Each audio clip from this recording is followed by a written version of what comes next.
Party में मेरी girlfriend सच या साहस के खेल में हार गई। उसे उस व्यक्ति को कॉल करना पड़ा जिसे खोने का उसे सबसे ज्यादा अफसोस था। उसने फोन पर सामने वाले से पूछा, अगर मैं अभी तलाक ले लूं तो क्या तुम मुझे एक घर दोगे? ये शब्द सुनते ही पूरा कमरा एकदम शांत हो गया। सबको लगा कि मैं गुस्से में आकर मेज पलट दूंगा, लेकिन सबकी उम्मीद के उलट मैंने बस शांतिपूर्वक अपनी उंगली से अंगूठी उतार दी। हमने अभी तक अपनी शादी रजिस्टर्ड नहीं करवाई है, तो अभी देर नहीं हुई है, तो चलो अब हम अलग हो जाते हैं। मैंने कहा, मैं उसके लिए जगह छोड़ देता हूँ। मेरी गर्लफ्रेंड कुछ कह पाती, उससे पहले ही मैं मुड़कर जा चुका था। रास्ते में मैंने झिंगाबई में दूर एक नंबर डायल किया। माँ और पापा, मैं घर आकर शादी करने के लिए तैयार हूँ। बहुत अच्छा शियाओफान, आखिरकार तुम्हें समझ आ ही गई। आखिरकार तुम झांग ग्रुप के इकलौते वारिस हो। अगर तुम इन सालों में बाहर अनुभव लेने की जिद न करते तो अब तक शादी करके पारिवारिक बिजनेस संभाल चुके होते। तुम्हारे पापा और मैंने पहले ही एक उम्मीदवार चुन लिया है। हम तो बस तुम्हारे बोलने का इंतजार कर रहे थे। बुजुर्ग दंपति की राहत भरी आवाज सुनकर मेरे दिल में थोड़ा अपराध बोध जागा और मेरी आवाज अनजाने में नरम पड़ गई। मैं आपकी व्यवस्था मान लूंगा। ठीक है, चलो शादी की तारीख 19 जनवरी रख लेते हैं। कैसा रहेगा? तुम कब वापस आ रहे हो? क्या तुम शादी के साथी से पहले मिलना चाहोगे? मैं जल्द ही तुम्हारी मुलाकात का इंतजाम कर दूंगी। माँ के चिड़चिड़ेपन से मेरा सिर दर्द बढ़ गया। मुझे शादी में कोई दिलचस्पी नहीं थी, इसलिए मैंने उन्हें रोक दिया। मैं जल्द जियांग परिवार लौटकर आपका हाथ बटाना चाहता हूँ। शादी तो बस एक मामूली बात है, मिलने की कोई जरूरत नहीं है। बस शादी का इंतजाम कर दो। मैं शादी से एक दिन पहले वापस आऊंगा। ठीक उसी समय जब मैंने बोलना समाप्त किया था, बेडरूम का दरवाजा बाहर से धक्का देकर खोला गया। शोर सुनकर मैंने अनजाने में अपना सिर घुमाया और देखा कि बाई निंगबिंग फ्राउनिंग चेहरे के साथ अंदर आ रही है। शादी? कौन सी शादी? बाई निंगबिंग के असमंजस से भरे चेहरे का सामना करते हुए मैंने शांति से फोन काट दिया और उसे टालने के लिए एक मनगढ़ंत बहाना बना दिया। मेरे एक दोस्त की शादी हो रही है और वह चाहता है कि मैं उसका बेस्ट मैन बनूं। यह सुनकर बाई निंगबिंग के चेहरे का भाव आखिरकार नरम पड़ गया। उसने आगे कुछ नहीं पूछा, मेरा फोन मेज पर रख दिया और मुड़कर बाथरूम में चली गई। कुछ देर बाद पानी की टपटप की आवाज आई और मेज पर रखा फोन बज उठा। लगातार बजती घंटी सुनकर मैंने कुछ पल के लिए हिचकिचाया और फिर स्क्रीन पर क्लिक किया। एक संदेश आया। भेजने वाले का नाम था शिन हाओयू। क्या तुम्हें अब भी याद है कि उस समय क्या कहा गया था? क्या तुम सच में झांग फैन से शादी करने के बारे में सोच रही हो? इस वाक्य ने मेरा दिल कस दिया। मेरे हाथ एक पल के लिए रुक गए, फिर मैंने धीरे से ऊपर की ओर स्वाइप किया। इसके बाद बाई निंगबिंग द्वारा 10 मिनट पहले भेजा गया एक संदेश दिखाई दिया। चेन हाओयू, 33 दिनों में तुम्हारा 28वां जन्मदिन है। क्या तुम्हें अब भी याद है कि तुमने उस समय मुझसे क्या वादा किया था?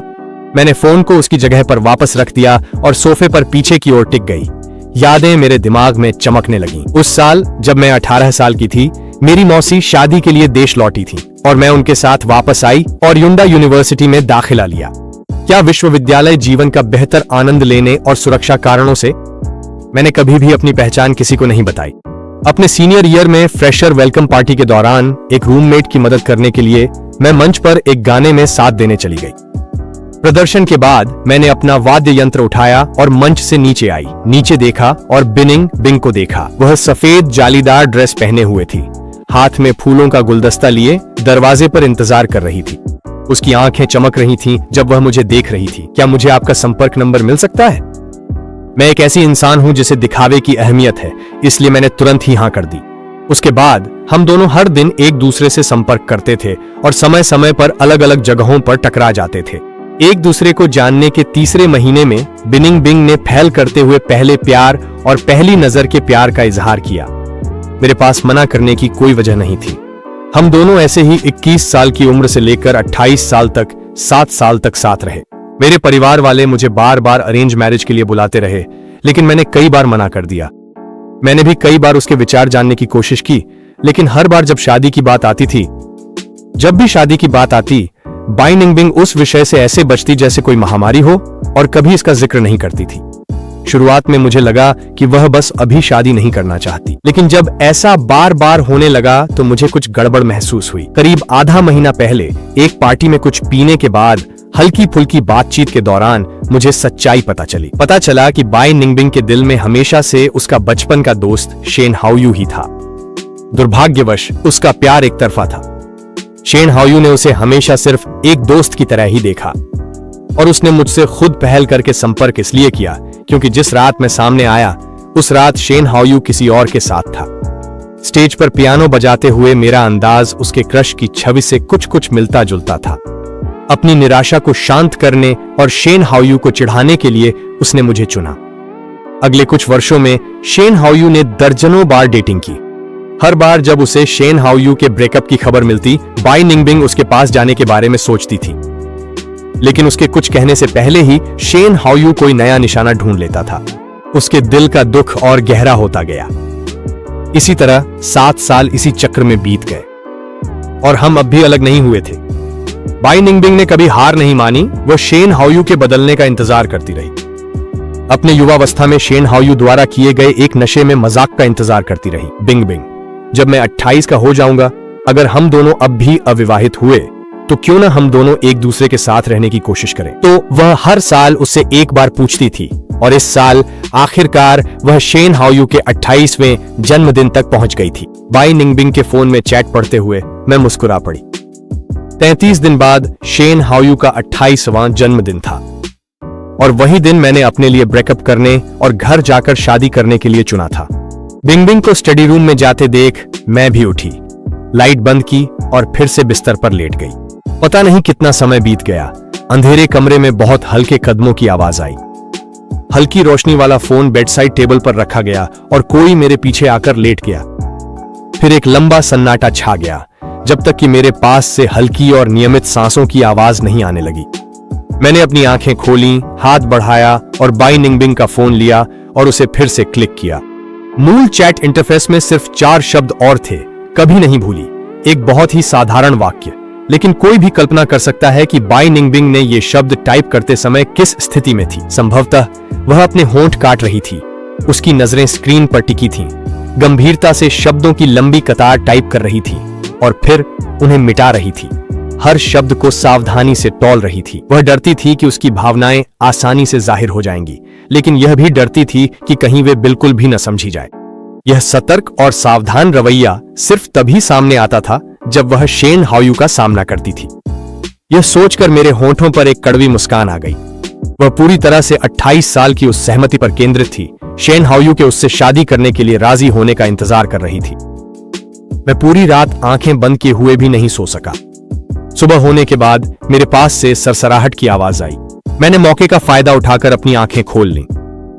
आज काम से जल्दी लौट आना। बाई निंगबिंग स्किन केयर प्रोडक्ट्स लगा रही थी और हैरान चेहरे से मेरी ओर देखने लगी। कुछ गड़बड़ है क्या? लंबी चुप्पी के बाद मैंने धीरे धीरे बोलना शुरू किया। आज तुम्हारा जन्मदिन है, क्या तुम भूल गई? बाई निंगबिंग का शरीर हल्का सा सख्त हो गया। फिर उसने सिर हिला दिया। पिछले आधे महीने से बाई निंगबिंग का दिल शेन हाओयू के साथ 28 साल की उस सहमति पर ही लगा हुआ था। उसे किसी और चीज की परवाह ही नहीं थी और अब तो अपना जन्मदिन भी उसके दिमाग के पीछे चला गया था। मैं खुद के बारे में सोचने लगा, जिसने पिछले 2 महीने बड़ी मेहनत से एक सरप्राइज तैयार किया था, लेकिन सब बेकार चला गया। मेरा दिल तरह तरह की भावनाओं से भरा हुआ था।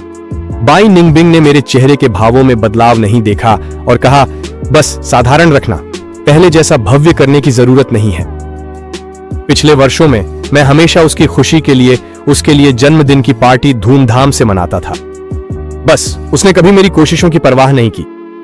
तो यह वाक्य सुनकर मेरी आवाज में हल्की सी खुद पर हंसी थी। पार्टी पहले ही तैयार है और सभी आने के लिए राजी हो चुके हैं। इसे रद्द नहीं किया जा सकता। यह जन्मदिन की पार्टी 3 महीने पहले तैयार की गई थी। तब मुझे नहीं पता था कि उसके दिल में कोई और है। अगर मुझे पहले पता होता तो मैं यह आयोजन नहीं करता। मेरी सफाई सुनकर उस रात बाई निंगबिंग ने और कुछ नहीं कहा, अपना फोन उठाया और बेडरूम से बाहर चली गई। उसके मुड़ने से पहले मैंने उसकी हल्की सी तनी हुई भौहें देखी। कंपनी पहुंचने के बाद मैं सबसे पहले सुपरवाइजर के ऑफिस गया और अपना इस्तीफा सौंपा। जब मैं फिर बाहर आया तो मेरे हाथ में इस्तीफे की रिपोर्ट देखकर ऑफिस में हलचल मच गई। शियाओफान, क्या तुम जा रहे हो? ऐसे ही अचानक क्यों छोड़ रहे हो? क्या तुम्हें अगली नौकरी मिल गई है? इतना बड़ा फैसला लेकर क्या तुम अरबों की पारिवारिक संपत्ति संभालने वापस जा रहे हो? सबकी चिंता सुनकर मैंने अपने हाथ का सामान नीचे रखा और हल्की मुस्कान के साथ जवाब दिया, मैं शादी करने जा रहा हूं। मेरे सहकर्मी समझते हुए सिर हिलाने लगे। हालांकि किन हाओ, जो हमेशा मेरे करीब रहा है, पास आकर कुछ सवाल पूछने लगा। अफान, क्या तुम्हारी गर्लफ्रेंड ने आखिरकार शादी के लिए हाँ कर दी? उसने अचानक कैसे मान लिया? मैंने और ज्यादा समझाने की जरूरत नहीं समझी और बात बदल दी। इन सालों में सबकी देखभाल के लिए धन्यवाद। मैं बाद में सबको डिनर पर ले चलूंगा। काम के बाद मैंने 4-5 सहकर्मियों के साथ 2 घंटे तक खाना खाया। जब मैं होटल पहुंचा तब तक 8 बज चुके थे। मैं जल्दी से प्राइवेट रूम के दरवाजे तक पहुंचा और जैसे ही मैं दरवाजा खोलने ही वाला था, अंदर से आती बातचीत ने मुझे रोक दिया। बाहर कितना ठंडा है। बिंग बिंग किसे लेने जा रही है? और कौन हो सकता है? शेन हाओयू। मैं पास ही था और सब कुछ सुन लिया। शेन हाओयू ने कहा कि वह आज वापस आ रहा है और वह उसे लेने के लिए उत्सुकता से चली गई। सच में? तो बिंग बिंग तो बहुत खुश होगी। आज उसका 28वां जन्मदिन है और 1 महीने से भी ज्यादा में शेन हाओयू भी 28 का हो जाएगा। ऐसे समय में वापस आना, क्या वह सच में वादा निभाने आ रहा है? मैंने सुना है कि शेन हाओयू फिर से सिंगल है। लगता है वह सच में वापस आ गया है। लेकिन अगर वे सच में साथ आ गए तो जियांग फान का क्या होगा? हमने उससे इतनी देर तक ये बात छुपाई है, 7 साल हो गए और उसे तो ये भी नहीं पता कि शेन हाओयू कौन है। फिर भी वह पूरी तरह से बिंग बिंग से प्यार करता है। अब क्या किया जा सकता है? किसने कहा था कि बिंग बिंग को शेन हाओयू से इतना गहरा प्यार हो जाए? अगर शेन हाओयू वादा निभाने के लिए मान भी गया तो उसे 100% छोड़ दिया जाएगा। इसमें तो बस उसकी किस्मत को ही दोष दिया जा सकता है। शुक्र है उसकी कोई खास पृष्ठभूमि नहीं है। अगर उनका ब्रेकअप हो भी गया तो उसे हटाना आसान होगा। मैंने सुना है कि इन सालों में वह हमारे और बिंग बिंग के लिए बहुत अच्छा रहा है। लेकिन हम बिंग बिंग की सबसे अच्छी दोस्त हैं, इसलिए हमें तो उसकी ही तरफ रहना चाहिए। अगर उनका सच में ब्रेकअप हो जाए तो बिंग बिंग के लिए मुश्किल मत बनाना। हम बीच में आकर उसे ब्रेकअप फीस के तौर पर कुछ कारें या घर दे देंगे। मैं काफी देर तक चुपचाप सुनता रहा, बिना कोई हरकत किए। असल में मैंने पहले ही जाने की योजना बना ली थी। मैं उतना दुखी नहीं था जितना आधा महीना पहले था, बल्कि मुझे यह कुछ हद तक मजाकिया लगा। बिंग बिंग मुझसे ब्रेकअप करना चाहती है और यहां तक कि अपने दोस्तों से मुझे हटवाना भी चाहती है। आखिर मैं इन 7 सालों से किस तरह के रिश्ते में था? बस अफसोस इस बात का है कि इस बार मैं ही पहले जा रहा हूं। मैं दरवाजे के बाहर खड़ा था, तभी कुछ वेटर ड्रिंक्स लेकर आ गए। मैं जल्दी से एक तरफ हट गया। जैसे ही दरवाजा खुला, अंदर की बातचीत अचानक रुक गई। मैं ऐसे पेश आया जैसे कुछ हुआ ही ना हो। मुस्कुराते हुए अंदर गया और सबको नमस्ते कहा। कुछ देर बातचीत के बाद बाई निंगबिंग एक अजनबी आदमी के साथ फिर से अंदर आई। उस शख्स को देखकर, जिसकी कद काठी मुझसे 30 से 40% मिलती जुलती थी, मैं उसे चुपचाप देखता रहा। बाई निंगबिंग उसे पूरे कमरे में घुमाकर आखिरकार मेरे पास आई और परिचय कराया। ये मेरा बचपन का दोस्त है, शेन हाओयू। बाई निंगबिंग थोड़ी देर के लिए झिझकी, फिर बोली, यह मेरा एक साधारण दोस्त है, जांग फैन। जब उसने यह कहा तो बाई निंगबिंग को उम्मीद थी कि मैं नाराज हो जाऊंगा, लेकिन हालात उसकी उम्मीदों से आगे निकल गए। मुझे कोई प्रतिक्रिया नहीं हुई। मैंने बस ऊपर देखा और उसे गहराई से देखा, फिर अपनी नजरें हटा ली। मैंने अपना हाथ पीछे खींच लिया और उनसे दूरी बनाए रखने के लिए 2 कदम पीछे हट गया। चेहरे पर एक शालीन मुस्कान के साथ मैंने कहा, नमस्ते मिस्टर शेन, मैं बाई निंगबिंग का एक साधारण दोस्त हूं। परिचय के बाद कमरा फिर से जीवंत हो गया। शेन हाओयू का स्वभाव बहुत मिलनसार है और वह सबके साथ अच्छे से घुल मिल जाता है। हाथ में वाइन का गिलास लिए वह एक छोर से दूसरे छोर तक सबको टोस्ट करता रहा। उसने कई लोगों को खींच लिया और सबको पीने और खेल खेलने के लिए बुला लिया। जब वह उत्साहित हो गया तो उसके हाथ ताश के पत्तों में व्यस्त हो गए, इसलिए उसे किसी की जरूरत थी जो उसे तरबूज के टुकड़े खिलाए। बाई निंगबिंग ने तो सोचा भी नहीं, उसने अपनी ही कांटे से एक टुकड़ा उठाया और उसे खिला दिया। शेन हाओयू ने भी ज्यादा नहीं सोचा, वह थोड़ा सा मुड़कर कुछ कौर खा गया, फिर उसका गिलास उठाया और आधा गिलास रेड वाइन पी गया। मैं कुछ मीटर दूर बैठा था, देख रहा था कि बाई निंगबिंग उस गिलास को पकड़े हुए है, छोड़ ही नहीं रही।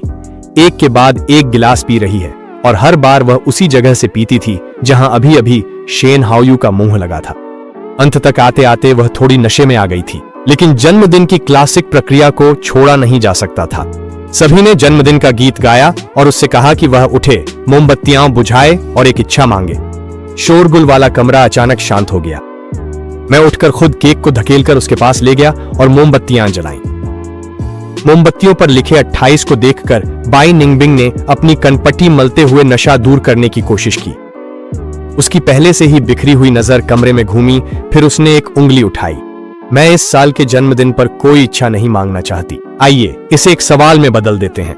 यह कहते हुए उसने शेन हाओयू की ओर इशारा किया और उसकी वह अस्पष्ट लेकिन बेहद जलती हुई नजर सीधे उस पर जा टिकी। हाओयू, तुम भी जल्द ही 28 के होने वाले हो। मैं तुमसे एक सवाल पूछना चाहती हूँ, क्या तुम्हारी अब कोई गर्लफ्रेंड है? जैसे ही यह बात कही गई, सभी देखने वालों ने एक दूसरे की ओर देखा, चारों ओर से आती जिज्ञासु नजरों का सामना करते हुए। जेन हाओयू थोड़े हैरान रह गए और जवाब दिया, अभी मेरी कोई गर्लफ्रेंड नहीं है।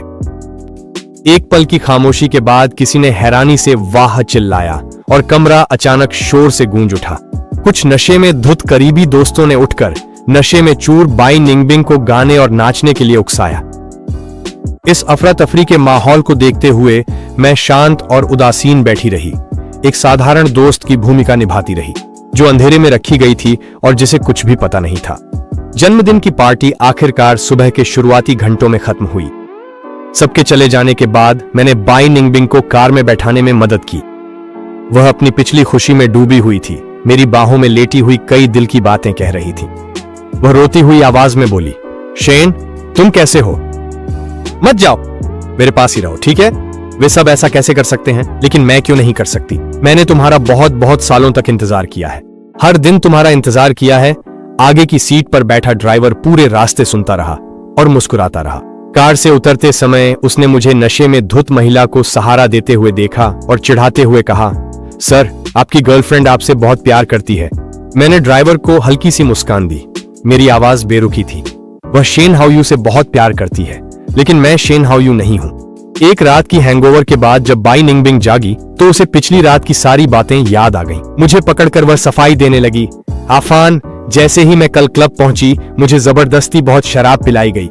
शायद मैंने बहुत सारी बकवास बातें कह दी होंगी, वो सब नशे में कही गई बातें थीं। कृपया उन्हें दिल पर मत लेना। मुझे उम्मीद नहीं थी कि उसे अब भी पिछली रात की बातें याद होंगी और न ही यह उम्मीद थी कि वह इतना भद्दा बहाना बनाएगी, लेकिन फिर भी मैंने शांत और तर्कसंगत होकर उसकी अदाकारी में उसका साथ दिया, हल्के से सिर हिलाया। कोई बात नहीं, मुझे पता है। किसी वजह से मेरी शांत और भावहीन चेहरे को देखकर और कल जब उसने मुझे शेन हाओयू से मिलवाया था, उस समय मेरी प्रतिक्रिया को याद करके बाई निंगबिंग को अजीब सी घबराहट महसूस हुई। सोचते सोचते उसे कुछ गलत सा लगा और उसने जल्दी से विषय बदल दिया। कल मैं सबके साथ पीने में इतनी व्यस्त थी कि तुम्हें नजरअंदाज कर दिया। जियांग फैन, क्या तुम थोड़े नाराज हो? आज काम के बाद हम डेट पर चलें? नाराज? मुझे आज दोपहर कुछ काम है, इसलिए मैं नहीं जा पाऊंगा। मेरे सीधे इनकार करने के बावजूद बाई निंगबिंग मुझे मनाने और मुआवजा देने पर और ज्यादा अड़ी रही। मैं उसे मना नहीं कर सका, इसलिए मुझे मानना पड़ा। शाम को मैंने अभी अभी कपड़े बदले ही थे और बाहर जाने ही वाला था कि अचानक छिनहाव का संदेश आ गया। अफान, क्या तुमने अपनी गर्लफ्रेंड को अपनी इस्तीफे के बारे में नहीं बताया? वो अभी तुम्हें ढूंढने आई थी और अब बहुत गुस्से में लग रही है। मैं संदेश पूरा पढ़ भी नहीं पाया था कि बाई निंगबिंग का फोन आ गया। स्क्रीन की ओर देखते हुए मेरी आंखों में एक गंभीरता की झलक आ गई। कुछ पल हिचकिचाने के बाद मैंने उत्तर देने का बटन दबा दिया। फोन पर बाई निंगबिंग की गुस्से से भरी आवाज आई, तुम्हारे सहकर्मी ने मुझे बताया कि तुमने इस्तीफा दे दिया है और शादी करने जा रहे हो। जब मैं अभी सोच ही रहा था कि कौन सा बहाना बनाऊं, बाई निंगबिंग ने ठंडे स्वर में आलोचना जारी रखी।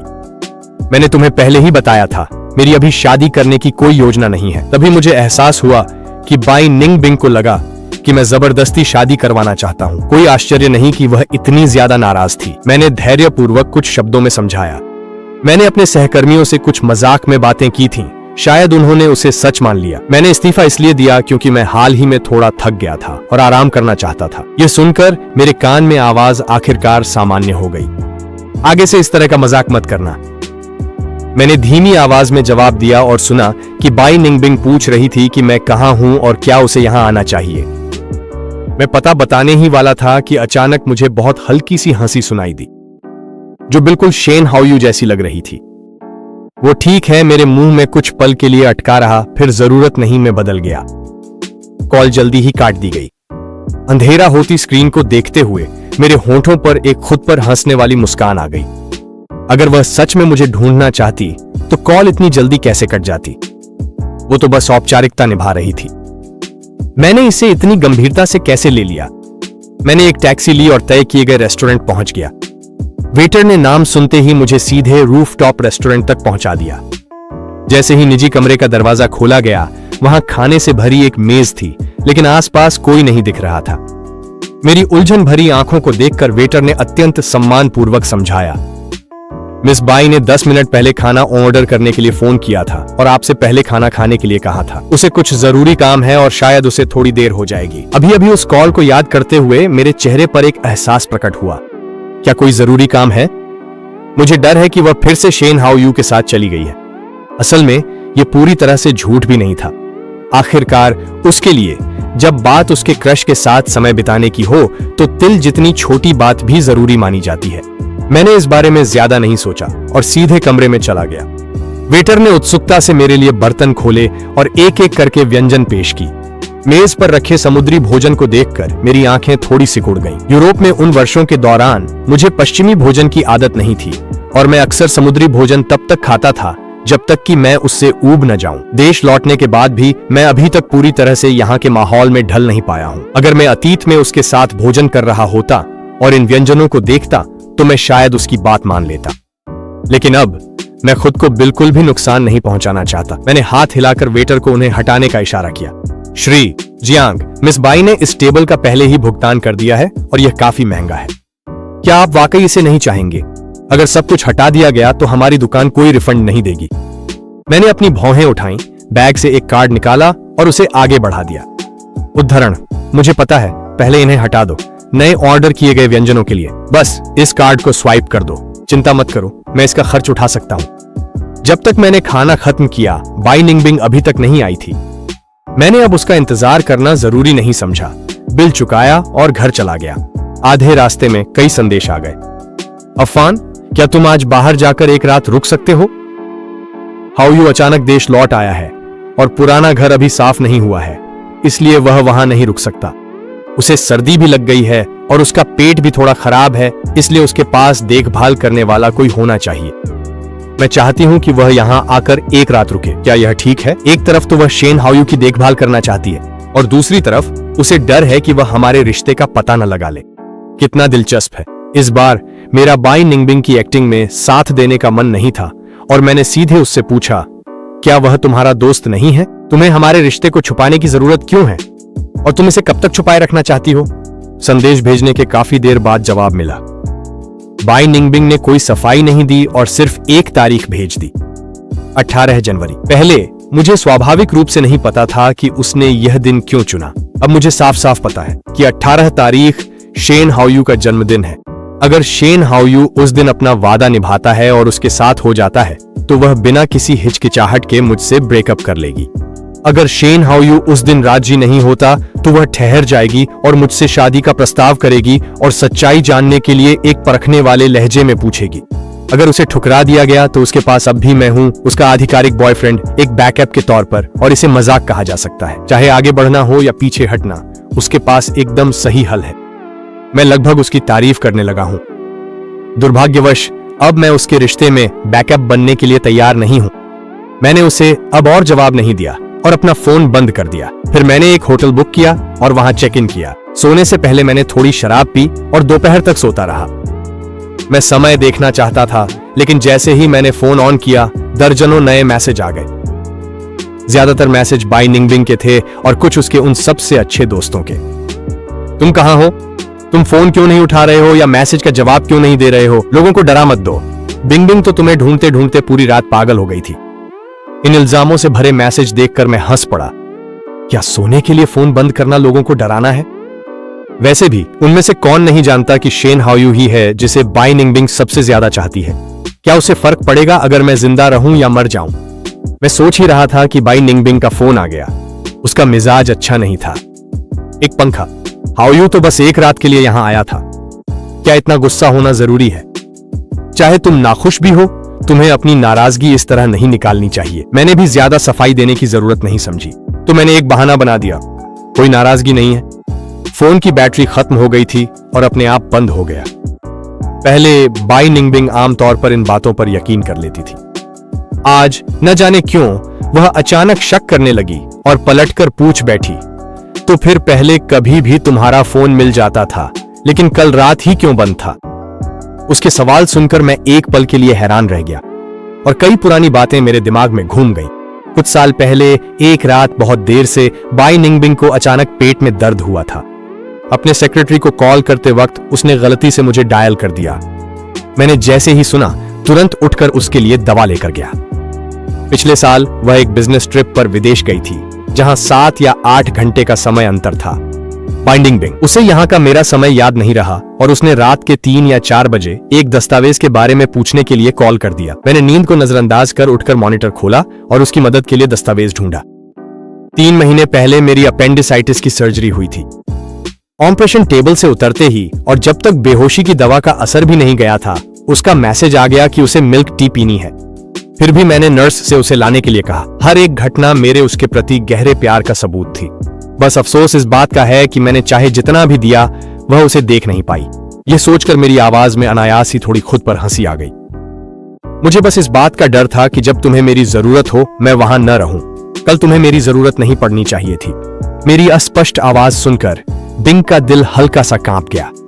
7 साल साथ रहने के दौरान मैंने हर बात में उसका साथ दिया और उसकी बात मानी। हम दोनों ने कभी बहस नहीं की, न ही कभी गुस्से में चेहरा लाल किया। कई बातें थीं जिन्हें वह समझाना नहीं चाहती थी और मैंने कभी जवाब के लिए जोर नहीं डाला। अगर कभी कभी मैं थोड़ा नाराज भी हो जाता तो थोड़ी मनुहार के बाद सब ठीक हो जाता था। रोजमर्रा की जिंदगी में रोज के कामों से लेकर खाने की डेट्स तक मैंने हर तरह से उसका ख्याल रखा।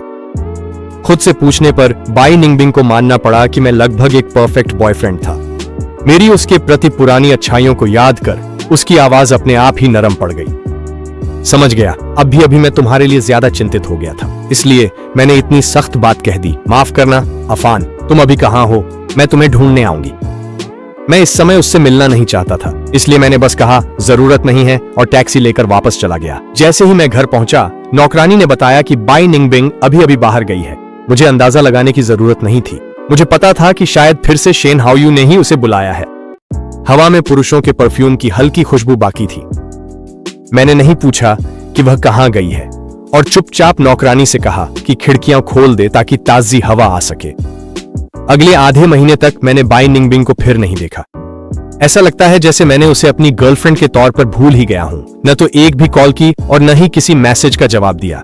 शेन हाओयू के सोशल मीडिया सर्कल के जरिए मैं उसकी गतिविधियों को साफ साफ देख रहा था, लेकिन न तो मैं उसके ठिकाने के बारे में पूछना चाहता था और न ही यह जानना चाहता था कि उसके मन में किस तरह के विचार चल रहे हैं। मेरे लिए अब हर दिन बस एक उलटी गिनती जैसा है, जिससे मुझे आखिरकार अलविदा कहना ही था। उस पर और ज्यादा मेहनत करने में मेरी कोई दिलचस्पी नहीं थी। नए साल की पूर्व संध्या पर आसमान से बर्फ गिरने लगी। मेरा मूड अच्छा था और मैंने पूरी रात फ्लोर टू सीलिंग खिड़की के पास बैठकर फिल्में देखी। सुबह के शुरुआती घंटों में बाहर पटाखों और आतिशबाजी की गूंज थी। मैं थोड़ा थक गया था और झूले वाली कुर्सी पर लेटकर सोशल मीडिया ब्राउज करने लगा। दरवाजे के सामने, जो पूरी रात शांत था, अचानक कदमों की आहट सुनाई दी। मैं कुर्सी से उठकर बैठ गया और देखा कि एक थकी हारी बाई निंगबिंग लौट रही थी, जो नशे में लग रही थी। वह अपने साथ लाए हुए बैग्स के ढेर के बीच से लड़खड़ाते हुए अंदर आई और फिर मेरे सामने एक एक करके उन्हें खोलने लगी। ये 2 स्कार्फ हैं जो मैंने अभी खरीदे हैं। बाहर इतनी तेज बर्फबारी हो रही है। अफान, क्या तुम्हें ठंड लग रही है? अफान, यह एक रोलेक्स है जो मैंने कुछ दिन पहले खरीदी थी। ये तुम्हारे लिए नए साल का तोहफा है। देखो, क्या तुम्हें पसंद आया? पागलों की तरह बातें करते हुए उसने अपने हाथों में पकड़े सारे तोहफे एक साथ मुझ पर थमा दिए। मुझे गर्मी महसूस हुई और मैंने स्कार्फ खोल दिया। वह मेरा हाथ पकड़ने लगी और माफी मांगने लगी। माफ करना, मैं पिछले कुछ दिनों से बहुत व्यस्त थी और तुम्हें देखने के लिए वापस आने का समय नहीं मिला। क्या तुम मुझसे फिर से नाराज हो? और पिछली बार मुझे तुम्हें इंतजार नहीं कराना चाहिए था। अफान, कृपया मुझे माफ कर दो, ठीक है? आओ, अब से हम दोनों अच्छे से रहें। ये कहते हुए बाई निंगबिंग झुक भी गई, जैसे मुझे चूमना चाहती हो। मुझसे उसकी शराब की बदबू बर्दाश्त नहीं हो रही थी। मुझे यह भी नहीं पता था कि उसे फिर कौन सी बीमारी हो गई है। काफी देर तक समझाने के बाद मैंने उसे बेडरूम में सुला दिया। उसके सो जाने के बाद मैंने लिविंग रूम की फर्श पर बिखरे बैग्स समेटे और फिर अपना फोन उठाया। सोशल सर्कल में प्यार जताने वाले मैसेज एक के बाद एक आ रहे थे। जिसने मुझे सबसे ज्यादा आकर्षित किया वह अब भी शेन हाओयू का ही था। उसने 9 तस्वीरों की एक ग्रिड पोस्ट की थी, जिनमें सभी बर्फ में एक लड़की के साथ ली गई थीं। उसका कैप्शन भी बहुत दिलचस्प था। पहली बर्फ में मिलना, कोई जानता था, सही था और पसंद करता था। ये देखकर मेरे दिल के सारे शक दूर हो गए। कोई आश्चर्य नहीं कि बाई निंगबिंग अचानक नशे में लौट आई और मुझसे खुद ही अच्छे से पेश आने लगी। असल में जिसे वह पसंद करती थी वह अब किसी नए के साथ डेट कर रहा था। बिल्कुल, अगर ऐसा न होता तो वह मुझे एक पुराने इंसान को कैसे याद करती। मेरी आंखों में एक हल्की सी व्यंग्यात्मक झलक आ गई। मैंने हाथ बढ़ाया, अपनी कलाई से घड़ी खोली और उसे मेज पर फेंक दिया। अगले कुछ दिनों तक बाई निंगबिंग बिल्कुल बदल गई थी। कहीं नहीं जाती थी, घर पर ही रहती थी। कहती थी कि वह मेरा साथ देना चाहती है। जब मेरा पेट खराब होता था तो वह चुपचाप मेरे पास बैठकर मेरे लिए चावल की खिचड़ी बनाती थी। जब मैंने यात्रा के एक विज्ञापन को कुछ बार ज्यादा देखा तो उसने नए साल के बाद मेरे साथ यात्रा पर जाने की योजना बनानी शुरू कर दी। शायद क्योंकि उसका दिल दुखा था, इस बार वह पहले से कहीं ज्यादा मेरा ध्यान रख रही थी। पर अब मैं भावुक नहीं था। मैं चुपचाप बाई निंगबिंग को प्रेमिका की भूमिका निभाते और व्यस्त देखते रहा। मेरी बातों की वजह से मुझे कोई अपराध बोध नहीं हुआ, मेरे दिल में बिल्कुल भी नहीं।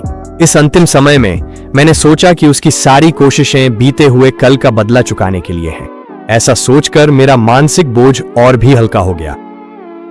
खून निकालने के बाद मेरी मां ने कई तरह के वेडिंग सूट भेजे और पूछा कि मुझे कौन सा पसंद है। मैंने अपना फोन पकड़ा, एक एक करके सूट्स को स्वाइप और झूम करके उनके कपड़ों की डिटेल्स देखता रहा। शायद मैं बहुत ज्यादा ध्यान लगा रहा था, क्योंकि जब बाई निंगबिंग हल्के कदमों से मेरे पास आई तो मुझे बिल्कुल भी पता नहीं चला। जब तक उसने फोन छीन नहीं लिया तब तक मैंने सिर नहीं घुमाया, और जैसे ही मैंने देखा बाई निंगबिंग का चेहरा तुरंत उतर गया। दूल्हे का सूट? तुम दूल्हे का सूट क्यों देख रहे हो? मैंने बिना पलक झपकाए झूठ बोल दिया। क्या मैंने तुम्हें पिछली बार नहीं बताया था? एक दोस्त की जल्द ही शादी है और वेडिंग ड्रेस में कुछ समस्या आ गई है। वे नया सूट चुन रहे हैं और चाहते हैं कि मैं सलाह दूं। मेरे हाव भाव में कोई बदलाव न देखकर बाई निंगबिंग ने धीरे धीरे अपने शक को दूर किया और फोन मुझे लौटा दिया। फिर यूं ही पूछ लिया, मुझे शादी की तारीख याद नहीं है, मैं तुम्हारे साथ चलूंगी। उसके गंभीर चेहरे को देखकर मेरे चेहरे पर एक बहुत ही सूक्ष्म भाव आ गया। 19 जनवरी। क्या तुम सच में जाना चाहती हो? यह तारीख सुनकर बाई निंगबिंग थोड़ी सी ठिठक गई। मैंने उसकी ओर टकटकी लगाकर देखा और धैर्यपूर्वक उसके जवाब का इंतजार किया। लंबी चुप्पी के बाद उसने जबरदस्ती मुस्कान ओढ़ ली ताकि स्थिति संभाल सके। देखेंगे तब। उस सवाल के बाद से बाई निंगबिंग फिर से उदासी में डूब गई, जैसे वह पूरे दिन सपनों में खोई रहती हो। वह अपने विचारों में खोई हुई थी। शादी को बहाना बनाकर मैंने उससे बचाव नहीं किया और उसके सामने ही अपना सामान पैक करने लगी। स्नातक होने के बाद इस रिवरसाइड अपार्टमेंट में आए मुझे 6 साल हो गए हैं। मेरा सामान पूरे कमरे में फैला था। मैंने सिर्फ वही चीजें चुनी जो मैंने खुद खरीदी थीं और उन्हें सूटकेस में रख दिया। इनके अलावा मैंने एक भी चीज नहीं ली। वैसे भी जिंगबई लौटना मेरा इलाका है। अगर किसी चीज की कमी होगी तो मैं खरीद लूंगी। ये चीजें यहीं रह सकती हैं। कभी कभी जब बाई निंगबिंग ठीक हो गई तो वह मेरा सूटकेस पलटने लगी। अंदर की चीजें देखने के बाद उसने कभी कोई सवाल नहीं किया। मुझे पता था कि इस समय उसका दिल शेन हाओयू के लिए उम्मीदों से भरा हुआ है। वह जन्मदिन के निमंत्रण में इतनी मग्न थी कि उसे बिल्कुल भी ध्यान नहीं रहा कि मैंने चुपचाप अपनी कई निजी चीजें फेंक दी थी। जब तक वे कपल आइटम्स जिन्हें मैंने कभी खजाने की तरह संभाल कर रखा था वहीं थीं, उसे कभी शक नहीं होगा कि इस बार मेरे जाने के बाद मैं कभी वापस नहीं लौटूंगी। आखिरकार उसकी नजरों में मेरा उसके लिए प्यार इस हद तक पहुंच चुका था कि मैं उसके लिए अपनी जान भी दे सकती थी। तो फिर वह खुद से कैसे शक कर सकती थी कि मैं सच में उसे छोड़कर जाने वाली हूं। रिश्ते तोड़ने के इरादे के साथ मैंने सामान बहुत आसानी से पैक कर लिया। 18 जनवरी। मौसम उदास था, जैसे अभी बारिश होने वाली हो। बाई निंगबिंग बहुत जल्दी उठ गईं और सोफे पर बैठकर लगातार अपने फोन को देखती रहीं। मैं थोड़ी देर बाद उठा और डाइनिंग टेबल पर बैठकर नाश्ता करने लगा। नौकरानी ने आसमान की ओर देखा और पूछा, जियांग साहब, लगता है आज बारिश होने वाली है। क्या हमें एयरपोर्ट के लिए जल्दी निकल जाना चाहिए? यह सुनकर बाई निंगबिंग ने सिर उठाया और अनायास ही पूछ लिया, एयरपोर्ट क्यों जा रहे हो? मैं कल एक शादी में जा रहा हूं। मैंने तुमसे पहले ही इस बारे में सोचने को कहा था। क्या अब तुमने फैसला कर लिया है? मैंने सहजता से समझाया और चुपचाप बाई निंगबिंग को देखता रहा। वह कुछ सेकंड तक चुप रही, फिर आखिरकार बोली, बहुत दूर है, मैं नहीं जाऊंगी। मैं तुम्हें एयरपोर्ट छोड़ने चलूंगी। इस जवाब से मुझे कोई हैरानी नहीं हुई। मैंने टोस्ट का आखिरी टुकड़ा खत्म किया और फिर अपने कमरे में जाकर सामान उठाया। जैसे ही बाई निंगबिंग ने अपनी सीट बेल्ट लगाई, उसका फोन अचानक एक बार बजा। बाई निंगबिंग ने जल्दी से फोन खोला और अगले ही पल उसकी आमतौर पर ठंडी आंखों में छुपी हुई खुशी झलकने लगी। उसने अपना फोन नीचे रखा, सीधे सीट बेल्ट खोली और कार का दरवाजा खोल दिया। कार से उतरने के बाद उसे एहसास हुआ कि वह क्या कर रही है और वह जल्दी से झुककर मुझे समझाने लगी। जियांगफान, कंपनी में अचानक कुछ काम आ गया है जिसे मुझे पहले संभालना है। ड्राइवर तुम्हें एयरपोर्ट छोड़ देगा। इतने सालों से साथ रहने के बाद मैं बाई निंगबिंग की झपकती आंखों से आसानी से समझ गया कि वह झूठ बोल रही थी, लेकिन मैंने उसे बेनकाब नहीं किया और बस हल्के से सिर हिला दिया। ड्राइवर का इंतजार करते समय मैंने अपना सोशल सर्कल खोला और जैसा कि उम्मीद थी, शेन हाओयू द्वारा उसके जन्मदिन के मौके पर साझा की गई फोटो तक स्क्रॉल किया। उस युवा सुंदर लड़की की छवि अब उसके पास नहीं थी। लगता है वे फिर से अलग हो गए थे। इसका मतलब यह भी था कि शेन हाओयू द्वारा पहले कही गई वह बात कि अगर वह 28 की उम्र तक शादीशुदा नहीं हुआ तो वह बाई निंगबिंग के साथ रहेगा, फिर से उम्मीद जगा गई थी। कोई आश्चर्य नहीं कि वह इतनी खुश थी। जब ड्राइवर आया, बाई निंगबिंग ने भी सफेद शाम की ड्रेस पहन ली थी और हमारे पास खड़ी स्पोर्ट्स कार में पूरे जोश के साथ बैठी थी। उसने खिड़की नीचे की और मुझे हाथ हिलाकर अलविदा कहा। तुम कब वापस आओगे? मैं मुस्कुराया और कोई जवाब नहीं दिया। बाई निंगबिंग को भी कोई फर्क नहीं पड़ा और वह जल्दी से स्पोर्ट्स कार लेकर निकल गई। मैं पैसेंजर सीट पर बैठा उस स्पोर्ट्स कार को नजरों से ओझल होते देखता रहा, फिर धीरे से ड्राइवर को निर्देश दिया, चलो। आसमान से हल्की बारिश गिरने लगी जिससे कार की खिड़की भीग गई और शीशा धुंधला हो गया। अब मैं अपने आसपास कुछ भी साफ साफ नहीं देख पा रहा था और अब देखना भी नहीं चाहता था। मैंने अपनी आंखें बंद कर लीं और दिल ही दिल में चुपचाप कहा, अलविदा, अब कभी तुम्हें नहीं देखूंगा। बोर्डिंग से पहले मुझे पापा का फोन आया। अफैन, तुम कब पहुंचोगे? मैं ड्राइवर को तुम्हें लेने भेज दूंगा। मैं भी जल्दी घर जाना चाहता था, इसलिए मना नहीं किया। पिछली रात मैं ठीक से सो नहीं पाया था, इसलिए जैसे ही विमान में बैठा थोड़ी नींद सी आने लगी। मैंने 2 घंटे से भी ज्यादा की उड़ान में पूरी तरह सोकर ही काट दी। जिंगबई में लैंड करने के बाद मैंने अपनी टोपी और चश्मा पहन ली। जैसे ही मैं आगमन द्वार से बाहर निकला, किसी ने मुझे रोक लिया। जियांगफैन, इस साफ आवाज को सुनकर मैंने नींद भरी आंखों से सिर हिला दिया। मुझे लेने के लिए गांव अंकल ने ही भेजा है। मैंने आंखें मिचमिचाई और लियू रुयांग की ओर देखा, सोचा कि यह जरूर ड्राइवर होगी, लेकिन ड्राइवर तो एक खूबसूरत लड़की क्यों थी? जैसे ही मैं कार में बैठा, मैंने खिड़की के सहारे सिर टिका लिया और फिर से ऊँघने लगा। जब मेरी नींद खुली तो कार की खिड़की के बाहर एक अजनबी विला दिखा और मेरी आवाज में गहरा संदेह था। ये कहां है? ये मेरा घर तो नहीं है, है ना? मेरी प्रतिक्रिया देखकर लियू रुयांग हल्के से मुस्कुराई। आज नहीं है, लेकिन कल होगा। सटीक कहें तो यह शादी का घर है। यह जानकर कि यह एक शादी का घर था, मैं वहीं जम गया।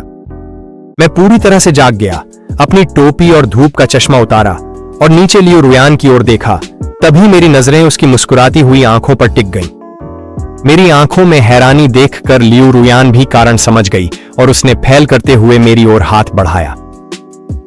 मैं अपना परिचय देना भूल गया। श्री झांग, मैं लियू रुयांग हूं। मैंने झिझकते हुए मुस्कान दी और जल्दी से हाथ बढ़ाकर लियू रुयांग से हाथ मिलाया। मेरी आवाज में पूरी तरह अपराध बोध झलक रहा था। माफ कीजिए, मैं अभी अभी जागा हूं और आपको पहचानने में गलती कर दी। मैं जियांगफान हूं। लियू रुयांग मुस्कुराई। उसकी आवाज बेहद हल्की फुल्की थी। उसे बिल्कुल बुरा नहीं लगा। कोई बात नहीं, हमारे पास भविष्य में एक दूसरे को धीरे धीरे जानने के लिए बहुत समय है। उसी समय दूसरी ओर बाई निंगबिंग प्राइवेट रूम के सामने सिर झुकाए अपनी स्कर्ट ठीक कर रही थी, हर सिलवट को गंभीरता से सीधा कर रही थी। फोन ने कुछ बार वाइब्रेट किया। उसने फोन निकालकर देखा। यह ड्राइवर का संदेश था जिसमें लिखा था कि श्रीमान जियांग पहले ही गाड़ी में बैठ चुके हैं। कई बार हिचकिचाने के बाद भी उसने आखिरकार एक संदेश भेज ही दिया। याद रहे, पहुंचने पर अपनी सुरक्षा की सूचना देना। अपना मन संभालने के बाद बाई निंगबिंग ने गहरी सांस ली और दरवाजा खोल दिया। उसकी नजरें उस शख्स पर टिक गईं जो उसके सपनों में बार बार आता था। उसका दिल भी अनजाने में थोड़ा तेज धड़कने लगा। वह जल्दी से चलकर वहां पहुंची। कुछ लोगों के पार उसने सुना कि पास में कुछ लड़ेच के शायद मजाक कर रहे थे।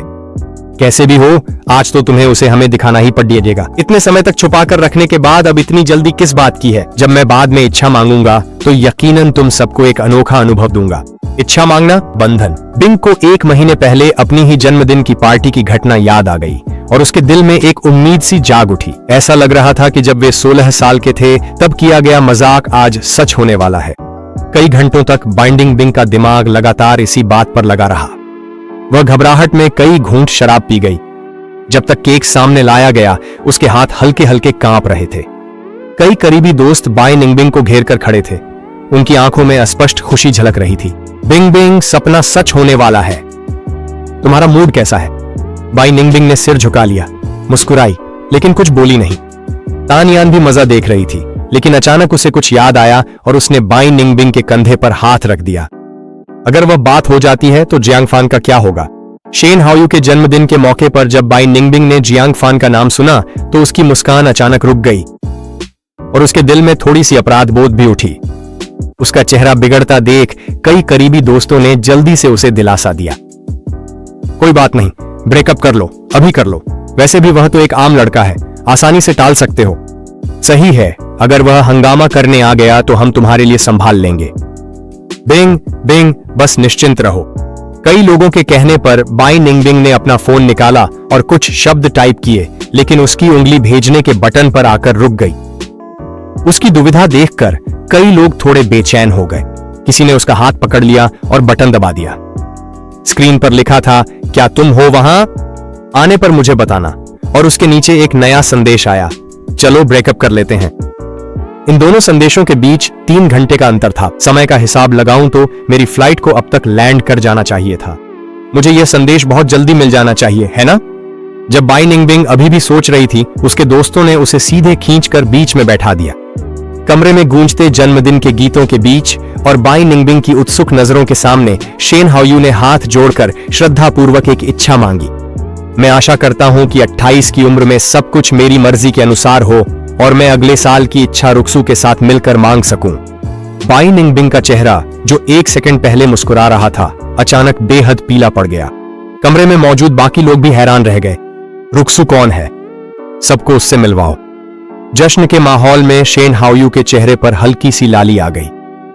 वह मेरी नई गर्लफ्रेंड है। जैसे ही उसने बोलना खत्म किया, प्राइवेट रूम का दरवाजा बाहर से धक्का देकर खोला गया। एक सुंदर चेहरे वाली लड़की धीरे धीरे अंदर आई, मुस्कुराते हुए सबको नमस्ते कहा। नमस्ते सभी को, मैं शेन हाओयू की गर्लफ्रेंड हूं, शिया रुक्सुए। शोरगुल के बीच शेन हाओयू मुस्कुराया और अपनी नई गर्लफ्रेंड का हाथ थामे दोस्तों के साथ उनके रिश्ते की छोटी छोटी बातें साझा करने लगा। बाई निंगबिंग कोने में बैठी थी, अपनी सबसे अच्छी दोस्तों के साथ एक के बाद एक पैग पी रही थी। जैसे जैसे वे पीते गए, पूरा समूह नशे में धुत हो गया। टोंग्यान लड़खड़ाते हुए खड़ी हुई। वह शेन हाओयू के पास गई और सबके आश्चर्य से भरे चेहरे के सामने अपनी सबसे अच्छी दोस्त के लिए अपनी शिकायत व्यक्त की। शेन हाओयू, क्या तुम बिंग बिंग से किया हुआ वादा भूल गए? यह सुनकर शिया रुक्सू के चेहरे पर भी जिज्ञासा की एक झलक दिखाई दी। वादा करना? क्या वादा? शेन हाओयू का चेहरा तुरंत बेहद खराब हो गया, लेकिन टांग यान नशे में थी और उसे बिल्कुल परवाह नहीं थी। यह देखकर बाकी सबसे अच्छी दोस्तें भी जल्दी से आकर माहौल संभालने लगीं। तुमने बिंग बिंग से वादा किया था कि 28 की उम्र में तुम उसके साथ रहोगे। हमें सब याद है। क्या तुम बेदिल इंसान बन जाओगे? स्योराक्सू का चेहरा, जिस पर पहले मुस्कान थी, धीरे धीरे ठंडा पड़ गया। उसने अपना सिर घुमाया और शेन हाओयू को गहराई से देखा। क्या यह सच है? नशे में की गई बातों को कैसे गंभीरता से लिया जा सकता है? और फिर मैंने तब जो कहा था वो इस शर्त पर था कि मैं सिंगल रहूंगा, लेकिन अब मेरी गर्लफ्रेंड है तो अब वो कैसे गिना जा सकता है? एक एक शब्द बिनिंग बिंग के दिल में कुल्हाड़ी की तरह चुभ गया। उसने एक हाथ से अपना सीना पकड़ा जहां उसे बेहद दर्द हो रहा था और सोफे का सहारा लेकर खड़ी होने की कोशिश की। सबकी नजरों के सामने वह पागलों की तरह हंसने लगी। हाँ, ये मायने नहीं रखता। तुम्हारी गर्लफ्रेंड है और मेरा भी बॉयफ्रेंड है। मजाक तो बस मजाक ही होते हैं। कुछ शब्दों ने फिर से शिया और रुशु के चेहरे पर मुस्कान ला दी। उसने सिर हिलाया, शेन हाओयू का हाथ पकड़ा और बाई निंगबिंग के सामने ऐसे चली गई जैसे कुछ हुआ ही ना हो। लगता है यह सच में एक गलतफहमी थी। मैंने तो पहले ही सुन लिया था कि प्रेसिडेंट बाई का बॉयफ्रेंड है। आज उन्हें साथ क्यों नहीं लाई? बाई निंगबिंग का दिमाग खाली था। फिर भी उसने जबरन मुस्कान के साथ शियाओ रुशुए की नजरों का सामना किया। वह एक शादी में शामिल होने के लिए वापस चला गया है। समय नहीं था।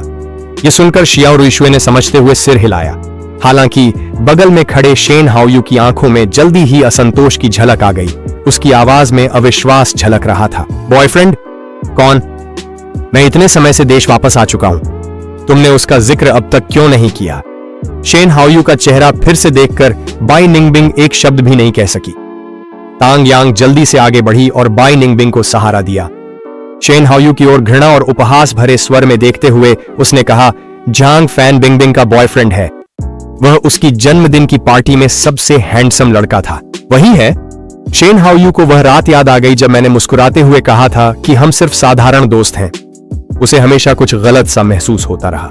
उसने अनजाने में ही पूछ लिया, लेकिन उस दिन तो दोनों ने कहा था कि वे सिर्फ साधारण दोस्त हैं। बस एक छोटा सा झगड़ा था, बस इतना ही। शेन हाओयू, तुमने इतनी बार डेट किया है और अब तक ये नहीं समझे? एक ही वाक्य ने शेन हाओयू का चेहरा गुस्से से लाल और सफेद कर दिया। उसने ऊपर देखा और तांग यान की ओर नजर डाली। यह अपमान वह किसी भी हालत में नहीं पचा सका। इसीलिए कि मैंने बहुत कुछ देखा है, मैंने सोचा कि कुछ और सवाल पूछ लूं। चूंकि आप सब कहते हैं कि वही बॉयफ्रेंड है, तो क्यों ना मैं कॉल करके पूछ लूं ताकि अपने नए जीजा जी को जान सकूं। बाइंडिंग बिंग और उसकी सबसे अच्छी दोस्त दोनों के चेहरे एक ही पल में काले पड़ गए। उन्हें एक साथ ही अभी अभी आया ब्रेकअप मैसेज याद आ गया। सिर्फ उनके चेहरों को देखकर शेन हाओयू को पूरी तरह से यकीन हो गया। उसने सीधे अपना फोन निकाला, मेरा वीचैट ढूंढा और वॉइस कॉल कर दी। महिलाओं को पता था कि अब उनकी पोल खुलने वाली है और वे फोन छीनने के लिए आगे बढ़ीं, लेकिन शियाओरुक्स ने बहुत सुरक्षा दिखाई और उन्हें सीधे रोक दिया। शेन हाओयू यहीं नहीं रुका, उसने सीधे वॉल्यूम को अधिकतम कर दिया और पूरे कमरे में स्पीकर ऑन कर दिया। कमरा अचानक शांत हो गया, बस घंटी की आवाज ही रह गई थी। बाइंडिंग बिंग के हाथ उसकी आस्तीनों में सिमट गए थे और उसने मुट्ठियां कस ली थीं। उसने मन ही मन चुपचाप दुआ की कि मैं यह कॉल न उठाऊं, कि मैंने वह संदेश अभी तक न देखा हो। घंटी बजने के दौरान, जो पूरे 1 मिनट तक चली, बाइंडिंग बिंग को लगा उसका दिल सीने से बाहर निकल जाएगा। तभी देखा कि ऑटोमेटिक कॉल खत्म होने वाली है और सबका ध्यान हटने लगा था। कॉल कनेक्ट हो गई। मिस्टर शेन, क्या कोई बात है? बाई निंगबिंग का चेहरा तुरंत सफेद पड़ गया। इसके ठीक विपरीत शेन हाओयू के चेहरे पर अस्पष्ट मुस्कान थी। कुछ नहीं, बस आज मेरा जन्मदिन है। मैंने सुना है कि आप बिंगबिंग के बॉयफ्रेंड हैं, तो आपको भी साथ खेलने के लिए बुलाना चाहता था। फोन कुछ सेकंड के लिए एकदम शांत हो गया। बाई निंगबिंग इतनी घबराई हुई थी कि वह लगभग सांस भी नहीं ले पा रही थी। माफ कीजिए, मैं अभी जिंगबई में हूं। मुझे डर है कि मैं नहीं आ पाऊंगा। यह सुनकर कि मेरी आवाज अब भी सामान्य थी, बाई निंगबिंग ने अंदाजा लगाया कि शायद मैंने वह संदेश अभी तक नहीं देखा है और वह थोड़ी सहज हो गई। लेकिन मेरी बात यहीं नहीं रुकी। एक आह स्पष्ट रूप से सुनाई दी, उसके बाद मुस्कान भरी आवाज आई। वैसे मैंने बाई निंगबिंग से पहले ही ब्रेकअप कर लिया है। मिस्टर शेन, कृपया कोई गलतफहमी न रखें। शेन हाओयू थोड़ा हैरान था, लेकिन उससे भी ज्यादा उसमें मजा लेने की भावना थी। ब्रेकअप हो गया? ये कब हुआ? अभी थोड़ी देर पहले, शायद 10 मिनट पहले। मुझे उसका ब्रेकअप वाला संदेश मिला था। उनके चारों ओर तमाशा देखने के लिए इकट्ठा हुए सभी लोगों के चेहरे पर हंसी छुपाने की कोशिश करते हुए भाव थे, लेकिन हंसने की हिम्मत नहीं हो रही थी। शेन हाओयू का चेहरा लचीला था, वह मुस्कान लिए हुए था और इन जानबूझकर परेशान करने वाली युवतियों पर ठंडी नजर डालते हुए हल्की आवाज में बोला, ठीक है, मैं आपके लिए यह बात पहुंचा दूंगा। माफ कीजिएगा, आपको परेशान किया मिस्टर जांग, तो फिर आपको ही तकलीफ दे रहा हूं। मैं आपको 28वां जन्मदिन मुबारक देता हूं और साथ ही यह भी कामना करता हूं कि सभी प्रेमी अंततः परिवार बन जाएं, चाहे अनजाने में हो या जानबूझकर। जब मैंने शुभकामना दी तो मैंने 28 साल शब्दों को खास तौर पर जोर देकर बोला। मैं ऐसा जताता हुआ लग रहा था जैसे मुझे पहले से ही अंदर की कहानी पता है। मौके पर कोई भी बोलने की हिम्मत नहीं कर सका और बस बेबस होकर देखता रहा जैसे ही कॉल कट गई। कमरे का माहौल एकदम से जमकर ठंडा हो गया और पूरे 5-6 मिनट तक पूरी तरह शांत रहा। आखिरकार शियाओरुशु ने आगे बढ़कर सुलह कराने की कोशिश की। बाई निंगबिंग को एक पैग शराब का जाम उठाया और फिर धीरे से इस मामले को यहीं खत्म कर दिया। बाई निंगबिंग ने गिलास में बची आखिरी बूंद शराब भी अपने मुंह में डाल ली और फिर गिलास जोर से मेज पर पटक दिया। इसके बाद वह अपने कुछ सबसे अच्छे दोस्तों के साथ जन्मदिन की पार्टी छोड़कर चली गई। दरवाजे से बाहर निकलने से पहले बाई निंगबिंग ने धुंधली सी आवाज में शियाओरुशु और दूसरों के बीच कुछ बातें सुनी। तुम कैसी हो? क्या यह मिस्टर जियांग हैं जो जिंगबई से हैं? सुना है शायद वही हैं। क्या हुआ? कुछ नहीं, जिंगबई में जियांग सरनेम कुछ जाना पहचाना सा लगता है। शायद मैं ज्यादा सोच रही हूं। जैसे ही वे लोग भोज हॉल से बाहर निकले, कई सबसे अच्छे दोस्त बाई निंगबिंग के चारों ओर इकट्ठा हो गए, उसे खींचकर एक और प्राइवेट रूम में ले गए और अपनी अपनी आवाजों में उसे दिलासा देने लगे। बिंग बिंग, शेन हाओयू जैसे आदमी से शादी न करना भी काफी अच्छा है, वरना पिछले 7 सालों में जितनी उसकी एक्स गर्लफ्रेंड्स रही हैं, सिर्फ दावत की टेबलों के लिए ही 10 या उससे ज्यादा टेबलें लगानी पड़ती। इस तरह का प्ले बॉय जो हर किसी से प्यार करने का दिखावा करता है, अगर तुम सच में उससे शादी कर लेती तो वाकई मुसीबत खड़ी हो जाती। हाँ, बस F1 के साथ अच्छे से रहो। सही है, सही है। इस मामले में अफान शेन हाओयू से कमजोर है। आज उसने जो बातें कही वो जरूर गुस्से में था। बिंग बिंग, तुम वापस जाकर उसे अच्छे से मनाओ और ज्यादा समझाओ। वो तुम्हें इतना पसंद करता है, वो जरूर समझ जाएगा। अपनी सबसे अच्छी सहेलियों के प्रोत्साहन से बाई निंगबिंग का उदास मन थोड़ा शांत हो गया। उसने अपना फोन निकाला, मुझे ढूंढा और दिमाग लगाकर एक पैराग्राफ सोचने लगी जिसे भेज सके। अफान, मैंने अभी सबके साथ एक गेम हार गई। सजा ये थी कि मुझे अपने बॉयफ्रेंड से ब्रेकअप बोलना था, फिर किसी को कॉल करके तुम्हारा रिएक्शन देखना था। इसे गंभीरता से मत लेना। तुम जिंगबई में कब से हो? क्या तुमने होटल में चेक इन कर लिया है, या फिर तुम शादी के वेन्यू को सजाने में व्यस्त हो? क्या तुम कल वापस आ रहे हो या परसों? मैं तुम्हें लेने आऊंगी, ठीक है? संदेश भेजने के काफी देर बाद भी कोई जवाब नहीं आया। बिंग की आंखें स्क्रीन पर टिकी रहीं, उसका दिल उलझन में था। उसकी कई सहेलियां एक दूसरे को देखने लगीं और जल्दी से उसका ध्यान भटकाने का तरीका ढूंढने लगीं। ओह, शादी? वो जरूर बहुत व्यस्त होगा, इसलिए समय नहीं निकाल पा रहा। बिंग बिंग, ज्यादा मत सोचो। जब झांग फैन फ्री होगा वो तुम्हें जवाब देगा। अगर वो सच में नाराज है तो ज्यादा से ज्यादा हम कल तुम्हारे साथ जिंगबई चलेंगे और खुद माफी मांग लेंगे। जब मुझे बाई निंगबिंग का संदेश मिला, मैं कमरे में लियू रोयान के साथ थी, जो शादी के जोड़े ट्राई कर रही थी।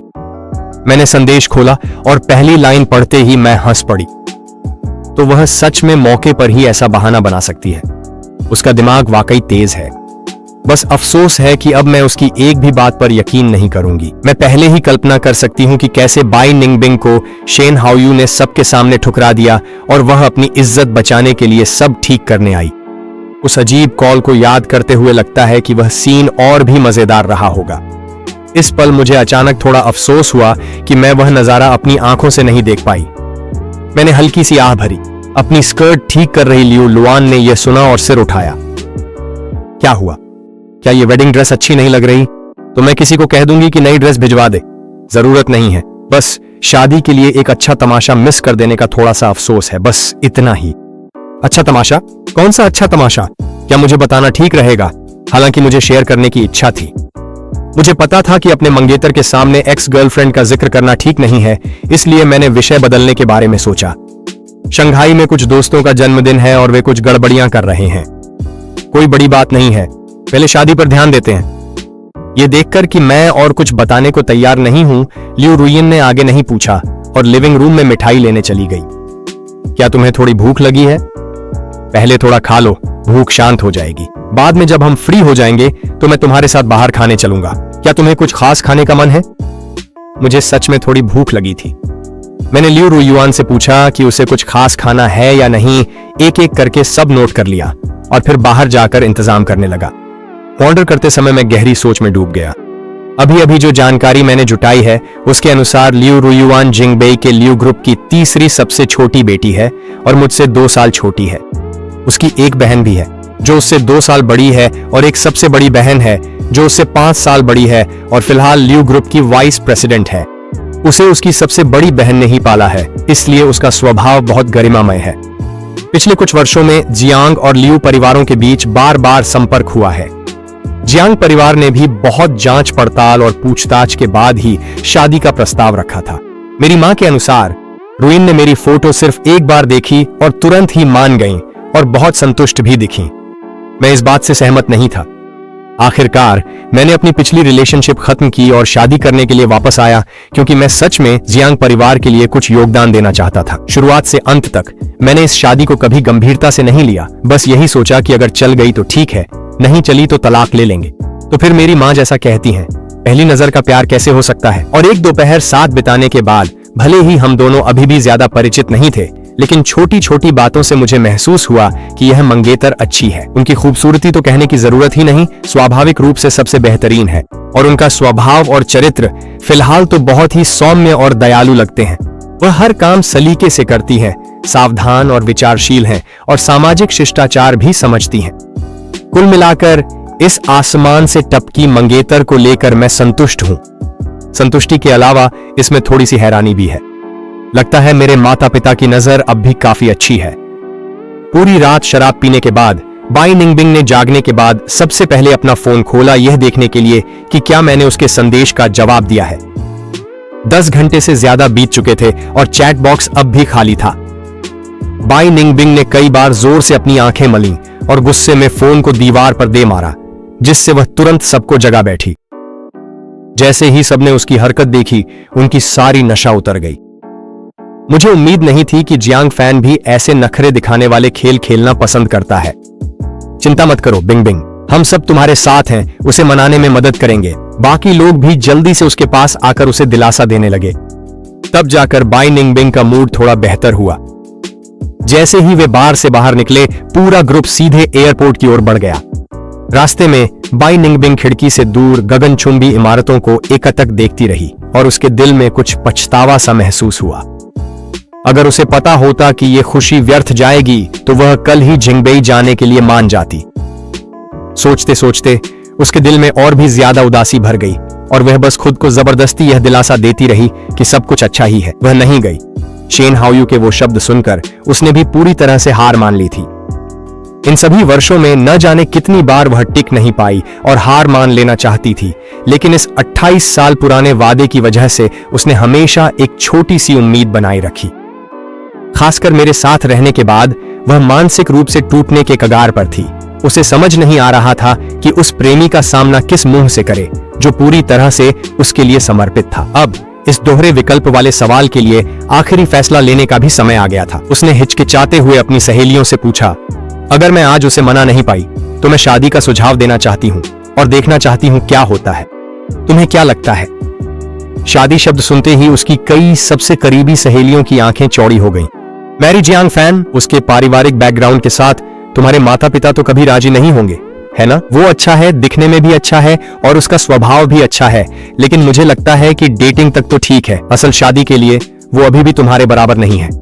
हालांकि कई लोग उसकी उम्मीदों पर पानी फेर रहे थे, बाई निंगबिंग ने बिल्कुल भी ध्यान नहीं दिया। वह कुर्सी पर पीछे झुक गई और उसका मन बार बार मेरे साथ बिताए हर पल को दोहराता रहा। अपनी 25वीं सालगिरह के बाद हर कुछ महीनों में मैं खुलकर या छुपकर शादी की बात छेड़ता था ताकि उसकी राय जान सकूं। वह मेरे विचार जानती थी और यह भी जानती थी कि मेरा परिवार दबाव डाल रहा है, लेकिन अपनी थोड़ी सी खुदगर्जी के लिए वह फिर भी अनजान बनने का नाटक करती रही। अब दोनों ही अब जवान नहीं रहे थे और मैं उससे इतनी गहराई से जुड़ा था कि वह अब मुझे खोना नहीं चाहती थी। हालांकि शादी का रास्ता आगे मुश्किलों से भरा था, फिर भी वह कोशिश करने को तैयार थी। यह सोचकर बाई निंगबिंग ने आखिरकार जिंगबेई में प्रपोज करने का फैसला कर लिया। उसने अपने सहायक को संदेश भेजा, उनसे कहा कि वे उन शादी की अंगूठियों की तस्वीर लें जिन पर कुछ समय पहले इंटरनेट पर काफी चर्चा हुई थी। प्लेन पर चढ़ने से पहले सहायक ने जवाब दिया कि वह जोड़ी अंगूठियों की 900 मिलियन की आसमान छूती कीमत पर खरीदी गई थी। बाई निंगबिंग थोड़ी हैरान रह गई। सिर्फ एक जोड़ी शादी की अंगूठियां और कीमत इतनी ज्यादा चली गई। बाई निंगबिंग ने खरीदार का नाम पूछा तो सहायक ने लियो नाम का एक कैरेक्टर भेज दिया। जिंगबेई लियो परिवार, इस नाम को याद करते हुए जो इस सर्कल में बिजली की तरह गूंजता था, बाई निंगबिंग भी कुछ हैरान रह गई। लेकिन उसकी लियो परिवार की दूसरी युवा मिस से थोड़ी दोस्ती थी, इसलिए उसने जानकारी लेने के लिए फोन किया। वो शादी की अंगूठियां मैंने खरीदी थी। मेरी बहन की आज शादी है और मैंने वो अंगूठियां नवविवाहितों को शादी के तोहफे के रूप में दी हैं। बिंग बिंग, तुमने बहुत देर से पूछा, क्या मिस लियो की भी आज ही शादी है? सारे शुभ काम एक ही दिन कैसे आ गए? उसकी आंखों में हैरानी की एक झलक आई, फिर भी उसने अपने शब्दों को तौलते हुए बहुत विनम्रता से माफी मांगी। मैंने ज्यादा पी ली थी और बोली, लगाना भूल गई। दूसरी युवा मिस बहुत विनम्रता दिखा रही हैं। चूंकि तीसरी युवा मिस की शादी हो रही है, कृपया मेरी ओर से उन्हें बधाई देना। मुझे नहीं पता किस परिवार का सज्जन इतना भाग्यशाली है। मेरी बहन की शादी जियांग परिवार में हो रही है। वे एक दूसरे के लिए उपयुक्त और आदर्श जोड़ी हैं। जियांग परिवार शब्द सुनते ही बाई निंगबिंग को मेरी याद आ गई। जियांग फैन का उपनाम भी जियांग ही है। क्या वह शादी जिसमें वह शामिल होने गया था लू और जियांग परिवारों की शादी हो सकती है? क्या जियांग फैन के जिंगबेई के जियांग परिवार में कोई चचेरे भाई या दोस्त है? बाई निंगबिंग के मन में कई अजीब विचार आने लगे, लेकिन जैसे ही वह कार से उतरी और ठंडी सर्दी की हवा ने उसे छू लिया, ये सारे विचार एकदम से गायब हो गए। उसने सिर हिलाया और अपनी भौं दबाई, इन सारी उलझी हुई बातों को अपने दिमाग के पीछे धकेल दिया। एक साधारण काउंटी टाउन का लड़का जियांग परिवार से कैसे जुड़ा हो सकता है? जब विमान राजधानी हवाई अड्डे पर उतरा तो बाई निंगबिंग ने मुझे फोन किया। ऐसा लग रहा था कि मैं अभी तक शांत नहीं हुआ था। मेरे चारों ओर लोगों की शोरगुल थी और मेरा रवैया भी अच्छा नहीं था। क्या मेरी एक्स गर्लफ्रेंड ने मुझे फोन करके कुछ खास बात कहनी है? एक्स गर्लफ्रेंड शब्द सुनकर बाई निंगबिंग को कल की घटना याद आ गई और उसका ब्लड प्रेशर बढ़ गया। वह जानती थी कि अभी गुस्सा करने का समय नहीं है, इसलिए उसने अपना गुस्सा दबाया और धैर्यपूर्वक समझाने लगी। अफान, कल ब्रेकअप वाली बात सच में सिर्फ मजाक थी। क्या तुम मेरी बात पर यकीन कर सकते हो? सच में मुझे फर्क नहीं पड़ता कि वो खेल था या नहीं, मैं सिर्फ वही मानता हूं जो मैंने अपनी आंखों से देखा है। समझाने की जरूरत नहीं है, मैं अभी बहुत व्यस्त हूं और तुम्हारे साथ बात करने का समय नहीं है। बात खत्म करने के बाद मैंने उसकी प्रतिक्रिया की परवाह नहीं की और सीधा फोन काट दिया। बाई निंगबिंग इस रवैये से इतनी नाराज हो गई कि उसका चेहरा काला पड़ गया। फोन पर बहस मत करो, जब बाद में मिलो तो कुछ नरम बातें कहना और वह तुरंत मान जाएगा। कई सबसे करीबी दोस्तों ने बारी बारी से उसे समझाया और आखिरकार बाई निंगबिंग का चेहरा थोड़ा नरम पड़ गया। टिंकवान विला चलो। जैसे ही टिंकवान विला शब्द बोले गए, सबको कुछ गड़बड़ लगी और वे एक दूसरे को देखने लगे। क्या यह जगह जिंगबेई का मशहूर अमीर इलाका नहीं है? यहां रहने वाले लोग वे बड़े हस्तियां हैं जो एक खांसी से ही पूरे सर्कल को हिला सकती हैं। जियांग फैन के दोस्त की शादी की दावत यहां रखी गई है। बाई निंगबिंग का दिल भी धड़कने लगा। हवाई जहाज पर चढ़ने से पहले वे कुछ विचार फिर से उभरने लगे। क्या ऐसा हो सकता है कि जियांग फैन वास्तव में जियांग परिवार का दूर का रिश्तेदार है? 10:30 बजे शादी शुरू होने ही वाली थी और मेहमान एक के बाद एक अपनी अपनी जगह ले रहे थे। मैं छत की बालकनी पर खड़ा था। यह शादी खुद लियू रुयान ने आयोजित की थी और व्यवस्था बहुत ही विचारशील थी। तभी मुझे एहसास हुआ कि मेरी मां ने जो कहा था वह झूठ नहीं लग रहा था, बल्कि वह तो कुछ कम ही बताया गया था। जियांग और लियू परिवारों की शादी के लिए तर्क के अनुसार पूरे सर्कल के सभी प्रतिष्ठित परिवार आने चाहिए थे, लेकिन अधिकतम 700-800 टेबल ही होती। इतना बड़ा स्थल क्यों इस्तेमाल किया गया? हालांकि धूप निकली हुई थी, लेकिन आखिरकार अभी भी सर्दी थी और बाहर कुछ ठंडक थी। मेहमानों के अनुभव के लिए चारों ओर विशेष रूप से अनगिनत एयर कंडीशनर लगाए गए थे। फूलों के स्टैंड को सजाने के लिए यूरोप से मंगवाए गए फूलों का इस्तेमाल किया गया था। फ्रंट डेस्क से भेजे गए उपहारों में शुद्ध सोने से बने संवर्ती ताले थे, हर मेहमान के लिए एक। इस भव्य और शानदार प्रदर्शन ने मुझे भी, जो विदेश में पली बड़ी हूं, दिल में थोड़ी सी कसक महसूस कराई। मैंने अपनी हवा से बिखरी हुई बालों को ठीक किया और इस पर कुछ कहने ही वाली थी कि तभी लियू रुयान आ गई। उद्धरण, बाहर ठंड है, बेहतर होगा कि अंदर चलें। मैंने सिर हिलाया और उनके साथ कमरे के अंदर चली गई। लियू रुयान ने मुझे एक और कप गर्म कॉफी लाकर दी। अभी किसी का फोन आया था। उन्होंने कहा कि वे जिंगबेई पहुंच गए हैं और पूछ रहे थे कि शादी का वेन्यू कहां है। मैं, क्या वो आपके कोई दोस्त हैं? क्या हमें किसी को गेट पर भेजना चाहिए उन्हें लेने के लिए? कौन सा दोस्त? मैंने जल्दी से अपना फोन उठाया और कॉल लॉग चेक किया। 3 शब्द तांगयान देखकर मेरे चेहरे का भाव तुरंत थोड़ा अजीब हो गया। तांगयान का फोन? तो वे जिंगबेई पहुंच गए हैं। मेरे होंठों के कोनों पर एक अर्थपूर्ण मुस्कान उभर आई। उन्हें लेने की जरूरत नहीं है, वे खुद ही रास्ता ढूंढ लेंगे। वैसे वेन्यू पर बहुत ज्यादा लोग हैं। मैं देख रहा हूं कि पास की पहाड़ियों से कई कैमरे चुपचाप शूटिंग कर रहे हैं। बेहतर होगा कि सुरक्षा बढ़ा दी जाए ताकि कोई परेशानी न हो। लियू रुयान ने इस बारे में ज्यादा नहीं सोचा और सहमत हो गई। जाते जाते उन्होंने शादी की अंगूठियां मेरे हाथ में रख दी। लियू रुयान को कमरे से जाते हुए देखकर जो हंसी मैं अब तक रोक रहा था, आखिरकार फूट पड़ी। बाई निंगबिंग वाकई मेरी शादी में शामिल होने आई हैं। मैं कल्पना भी नहीं कर सकता कि जब वह मुझे मंच पर खड़ा देखेगी तो उसके चेहरे का हाव भाव कितना शानदार होगा। मैंने अपने हाथ में रखी अंगूठियों की डिब्बी उठाई और उसे खोला। अंदर रखी अंगूठियों की जोड़ी देखकर मैं थोड़ी देर के लिए ठिठक गया। मैंने ये अंगूठियों की जोड़ी 2 महीने पहले एक मैगजीन में देखी थी और बाई निंगबिंग को भी दिखाई थी। तब मैं अब भी उसके सामने एक घुटने पर बैठकर प्रपोज करने का दृश्य कल्पना कर रहा था। कौन सोच सकता था कि सिर्फ आधे महीने बाद ही मुझे उसके और शेन हेयू के बारे में, शादी और उन अंगूठियों के बारे में पता चलेगा जिनकी मैंने हमेशा चाहत की थी। अब ये दोनों चीजें मेरे पास हैं। जहां तक दुल्हन के चुनाव की बात है, उसका बदल जाना ही सबसे अच्छा रहा। आज तक पिछले 7 सालों का अब कोई लगाव नहीं बचा है, बस सुकून है। ठीक 11 बजे शादी समय पर शुरू हुई। भीड़ की निगाहों के बीच पिता लियू ने अपनी बेटी का हाथ पकड़ा और धीरे धीरे चलते हुए उसे मेरे पास लाकर खड़ा कर दिया। सारे पूर्ववर्ती रस्में एक एक करके पूरी करने के बाद जल्द ही अंगूठी पहनाने का क्रम आ गया। लियू रुयान ने शादी की अंगूठी उठाई और मुझे पहनाने ही वाली थी। तभी मंच के नीचे अचानक हलचल मच गई। मैंने मुड़कर देखा और एक ही नजर में बाई निंगबिंग को पहचान लिया। वह ऐसे लग रही थी जैसे पागल हो गई हो। रास्ता रोकने वालों को धक्का देती हुई मंच की ओर टकटकी लगाए देख रही थी। उसकी कई सबसे करीबी सहेलियां भी उसके पीछे पीछे थीं, भीड़ को चीरते हुए मेरा नाम पुकार रही थीं। इस अचानक हुए घटनाक्रम ने सभी मेहमानों का ध्यान आकर्षित कर लिया और सबकी नजरें मंच और फर्श के बीच घूमने लगीं। चारों ओर से आ रही दुश्मनी भरी निगाहों का सामना करते हुए भी मैं पूरी तरह शांत रहा। मैंने अपना सिर घुमाकर ली रुयुआन की ओर देखा और उसके चेहरे पर उभरता गुस्सा और उलझन देखकर जल्दी से फुसफुसाकर सफाई दी। माफ कीजिए, वे शंघाई से मेरी दोस्त हैं। हम शादी की रस्में थोड़ी देर के लिए रोक सकते हैं। मुझे कुछ मिनट दीजिए, मैं जाकर उनसे बात कर लूंगा, उन्हें समझा दूंगा। ली रुयुआन ने हिचकिचाते हुए सिर हिलाया। मैंने सभी स्टाफ को रुकने का इशारा किया। सुरक्षा कर्मियों ने पहले ही उन कुछ उपद्रवियों को काबू कर लिया था और उन्हें बाहर ले जाने ही वाले थे, लेकिन उन्होंने मेरा इशारा देखते ही रुक गए। शुरुआत से अंत तक बाई निंगबिंग की नजरें मुझ पर ही टिकी रहीं, एक पल के लिए भी नहीं हटी।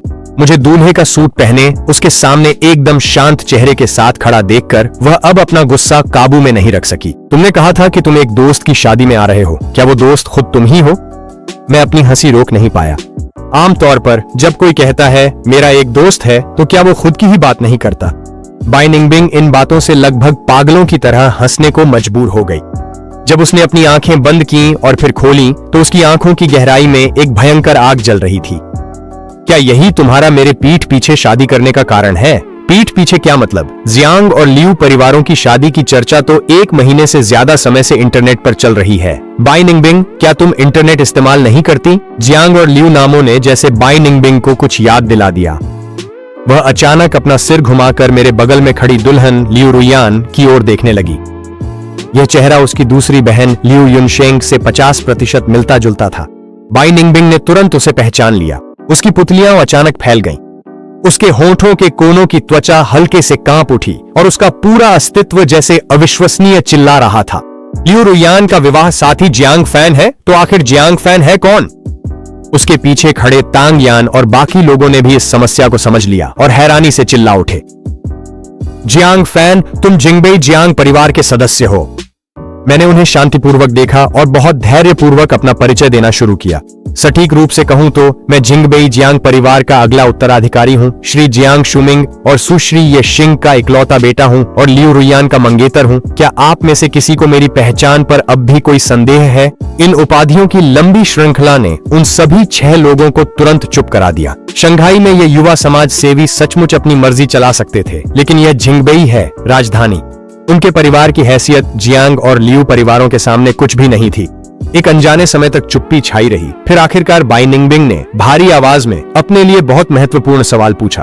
तुमने पहले कभी यह क्यों नहीं बताया? क्या तुमने भी मुझसे बहुत कुछ नहीं छुपाया था, जैसे कि वह 28 साल की उम्र वाला समझौता? इन 2 वाक्यों ने बाई निंगबिंग का चेहरा एकदम सफेद कर दिया। वह फिर से छटपटाई, घबराहट में लगातार सफाई देने लगी।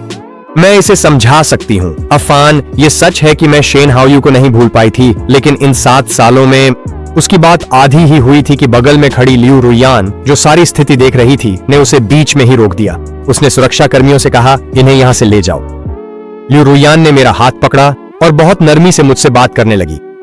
अभी यह मामला सुलझाने का सही समय नहीं है अफान। शादी खत्म होने के बाद हम तुम्हारे दोस्तों को अलग से खाने पर बुला सकते हैं। मेहमानों को इंतजार मत करवाओ। मुझे उम्मीद नहीं थी कि लियू रुइयान इतने नाजुक मौके पर इतना निर्णायक फैसला लेगी।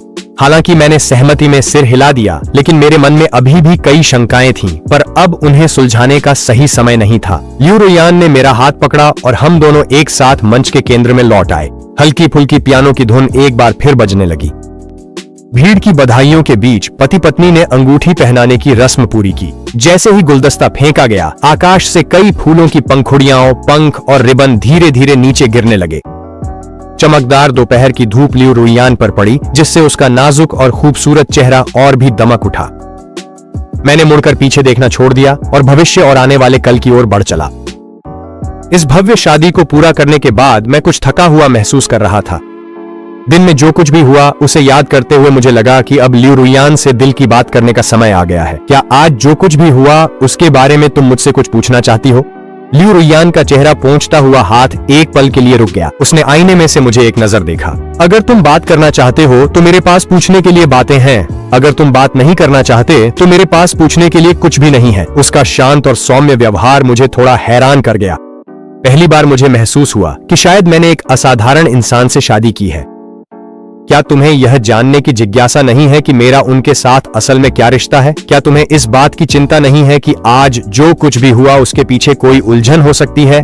लियू रुइयान पास की एक मुलायम कुर्सी पर बैठ गई। उसकी आंखों में पूरी तरह से आत्मविश्वास झलक रहा था। मुझे जिज्ञासा भी है और चिंता भी, लेकिन ये बातें महत्वपूर्ण नहीं है। महत्वपूर्ण ये है कि हमारी शादी खूबसूरती से संपन्न हुई। तुम मेरे पति बन गए और हम साथ में कई आने वाले कलों का सामना करेंगे। जहां तक बीते हुए कल की बात है, अगर तुम उसे साझा करना चाहो तो मुझे खुशी होगी। अगर नहीं बताना चाहो तो मैं समझ सकती हूँ। सब कुछ अब अतीत की बात है। उन बातों में क्यों उलझें जिन्हें बदला नहीं जा सकता। उस पल मुझे इंसानों के बीच का फर्क महसूस हुआ और एक बार फिर लियू रुइयान के प्रति मेरी समझ और गहरी हो गई। उसकी बातों से प्रेरित होकर मैं अब और कुछ छुपाना नहीं चाहता था और बस सब कुछ साफ साफ बता दिया। शादी में जो लोग थे वे मेरी एक्स गर्लफ्रेंड और उसकी सबसे करीबी सहेलियां थीं। हमारा 7 साल तक रिश्ता रहा। मैं उससे शादी करना चाहता था, लेकिन उसका दिल हमेशा किसी और के लिए धड़कता था। जब मुझे यह पता चला तो मैंने ब्रेकअप करने और जिंगबई लौटने का फैसला किया। वैसे भी मेरे माता पिता लगातार मुझ पर शादी का दबाव बना रहे थे, तो मैंने यूं ही हाँ कर दी। कल ही मेरा उससे आधिकारिक रूप से ब्रेकअप हुआ। उसे नहीं पता था कि मैं जियांग परिवार का सदस्य हूँ, इसलिए वह शादी के वेन्यू पर हंगामा करने आ गई। यह सुनते ही लियू रुइयान के चेहरे पर एक बहुत ही सूक्ष्म भाव आ गया। कल ब्रेकअप किया और आज शादी कर ली? क्या यह थोड़ा जल्दबाजी नहीं है? शायद थोड़ी जल्दबाजी है, लेकिन तुम और मैं तो बस एक बिजनेस मैरिज कर रहे हैं। जब तक हम बाहरी लोगों की नजरों में एक स्थिर पति पत्नी का रिश्ता बनाए रखते हैं, क्या इतना ही काफी नहीं है? जब मैंने यह कहा तो मेरे चेहरे पर यह तो स्वाभाविक ही है जैसा भाव देखकर लियू रुइयान के होंठों के कोने हल्के से ऊपर उठ गए। तो तुम्हें फर्क नहीं पड़ता कि तुम्हारा जीवन साथी कैसा है? खास तौर पर नहीं, मैं तो बस जल्द से जल्द जियांग ग्रुप का उत्तराधिकारी बनना चाहता हूँ। लियू रुइयान का दिल जोर से कांप उठा। वह मुझे देर तक टकटकी लगाए देखती रही, फिर धीरे से सिर हिला दिया। बाई निंगबिंग को सुरक्षा कर्मियों ने सैकड़ों मीटर तक घसीटा। उसने अपने जीवन में कभी इतनी बेइज्जती नहीं झेली थी। बाकी करीबी सहेलियों की हालत भी कुछ खास बेहतर नहीं थी। उनमें से कई को विला के गेट पर फेंक दिया गया और दर्जनों सुरक्षा गार्डों द्वारा निकाले जाने का सामना करते हुए वे गुस्से में थीं, लेकिन बोलने की हिम्मत नहीं कर रही थीं। और सीढ़ियों के नीचे सैकड़ों रिपोर्टर कैमरे लिए खड़े थे, परेशान थे क्योंकि वे इस सदी की शादी को शूट नहीं कर पा रहे थे। कुछ तेज नजर वाले रिपोर्टरों ने तुरंत बाई निंगबिंग को पहचान लिया और इंटरव्यू के लिए आगे बढ़ते हुए जल्दी से चिल्लाने लगे। मिस बाई, क्या आपको भी लियू परिवार की तीसरी बेटी और मिस्टर जियांग की शादी में आमंत्रित किया गया था? आप अभी ठीक नहीं लग रही हैं। क्या आप बता सकती हैं अंदर क्या हुआ? किसी के आगे बढ़ने के साथ ही रिपोर्टरों की भीड़ फोटो खींचने और इंटरव्यू लेने के लिए उमड़ पड़ी। बाई निंगबिंग का मूड पहले ही बहुत खराब था और अब इतनी दयनीय हालत में फोटो खींच जाने पर वह तुरंत गुस्से से भर उठी। उसने सीधे उस व्यक्ति को धक्का दे दिया जो उसका रास्ता रोक रहा था, कई कैमरे तोड़ दिए और फिर गुस्से में अपने लोगों को लेकर वहां से चली गई। उसी रात बाई निंगबिंग द्वारा रिपोर्टरों पर हमला करने की खबरें मनोरंजन जगत की सुर्खियों में छा गईं। बाई ग्रुप की साख एक ही रात में गिर गई और नकारात्मक लेख लगातार सामने आने लगे। बाई परिवार ने पैसे खर्च किए, फिर भी वे इसे रोक नहीं सके। जब शेन हाओयू का फोन आया, बाई निंगबिंग होटल के अपने कमरे में बंद थी और उसके शरीर से शराब की गंध आ रही थी। हेलो बिंगबिंग, मैंने खबरों में देखा कि लियू परिवार में शादी करने वाला व्यक्ति जियांग फैन है। वह जियांग परिवार का सदस्य है। तो क्या हुआ अगर वह है? सकारात्मक जवाब मिलने के बाद शेन हाओयू की आवाज में हल्की उत्तेजना झलक रही थी। रूशु ने अभी मुझे बताया कि बाई, जियांग, लियू और शेन परिवारों द्वारा संयुक्त रूप से तैयार की गई परियोजना योजना अब आकार ले चुकी है। मैंने सुना है कि इस परियोजना का अंतिम निर्णय जिंगबेई पक्ष के हाथ में है। चूंकि तुमने उससे इतने सालों तक डेट किया है, क्या कोई तरीका है कि उससे मदद मांगी जाए ताकि यह परियोजना हमारे हाथ लग सके? हालांकि बाई निंगबिंग का दिमाग साफ नहीं था, फिर भी उसने अपनी अंतिम तर्कशीलता बनाए रखी। उसने ठंडी हंसी हंसी, उसकी आवाज में निराशा झलक रही थी। उससे मदद मांगो? वह तो पहले ही लियू रुयान से शादी कर चुका है। तो क्या हुआ? क्या तुम दोनों 7 साल तक साथ नहीं थे? भले ही अब तुम दोनों का ब्रेकअप हो गया हो, फिर भी उसके दिल में तुम्हारे लिए कुछ पुरानी भावनाएं तो होंगी ही, है ना? एक बार कोशिश तो करो। अंकल बाई ने अब भी मुझे फोन करके पूछा कि तुम कहाँ हो, और उनकी आवाज में बहुत गुस्सा था। अगर तुम ये प्रोजेक्ट संभाल लेती हो तो बूढ़े आदमी का गुस्सा भी ठंडा हो जाएगा और वह आज की बातों को लेकर तुम्हारे खिलाफ नहीं रहेगा, है ना? ये समझाने के बाद बाई निंगबिंग का मन थोड़ा डगमगाया, लेकिन वह ज्यादा आत्मविश्वासी होने की हिम्मत नहीं जुटा पाई और बस एक अस्पष्ट सा जवाब दिया। फोन रखने से पहले उसने खुद को संभालने की कोशिश की और बाथरूम में जाकर अपना चेहरा धोया, जिससे उसकी ज्यादातर सुध-बुध वापस आ गई। कुछ मिनट बाद तांग्या ने दरवाजा खटखटाया और अंदर आकर उसे खींचते हुए प्रोजेक्ट पर चर्चा शुरू कर दी। बाई निंगबिंग सोफे पर टिक गई, उसकी नजरें ठंडी होकर खिड़की के बाहर देख रही थीं और उसका मन पूरी तरह उलझन में था। यह प्रोजेक्ट एक बहुत बड़ा टुकड़ा है। जिंगबेई, शंघाई, हांगकांग, मकाऊ और सिलिकॉन वैली की ताकतें सभी इसके लिए लड़ रही हैं। शंघाई के 4 परिवारों ने इसलिए एकजुटता दिखाई ताकि वे इसे सुरक्षित रूप से हासिल कर सकें। और जो जानकारी मिली है उसके अनुसार इस प्रोजेक्ट की जिम्मेदारी 10 में से 9 बार झांग जियाओ के पास है, जो मेरी अपनी मौसी हैं। अगर वे मेरे जरिए इस संपर्क तक पहुंच सकते हैं तो सच में उन्हें आधी मेहनत में 2 गुना नतीजा मिल जाएगा। लंबी चुप्पी के बाद बाई निंगबिंग ने आखिरकार इसे आजमाने का फैसला किया, सिर्फ प्रोजेक्ट के लिए नहीं बल्कि अपनी खुदगर्जी के लिए भी। वह अब भी मुझसे दोबारा मिलने का मौका तलाशना चाहती थी। शादी के दूसरे दिन सर्टिफिकेट लेने के बाद मैं सीधे जियांग ग्रुप के मुख्यालय गया और उपाध्यक्ष के रूप में कार्यभार संभाला। मुझे जल्दी से जल्दी अनुकूलित करने में मदद करने के लिए मेरे पिता ने मुझे कई ऐसे सचिव और सहायक दिए जिन्हें उन्होंने खुद तरक्की दी थी। मैं पूरे दिन दस्तावेज और रिपोर्टें देखता रहा और आखिरकार समूह की आंतरिक स्थिति की सामान्य समझ हासिल कर ली।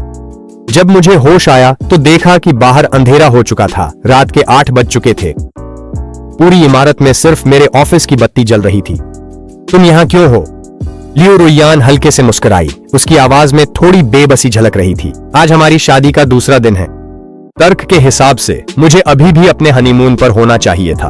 फिर मुझे वह सूक्ष्म भाव याद आया जो लियू रुयान के चेहरे पर उस समय था जब मैंने आज सुबह सिविल अफेयर्स ब्यूरो से निकलने के बाद कंपनी जाने की बात कही थी। और अब आखिरकार मुझे उस भाव का मतलब समझ में आया।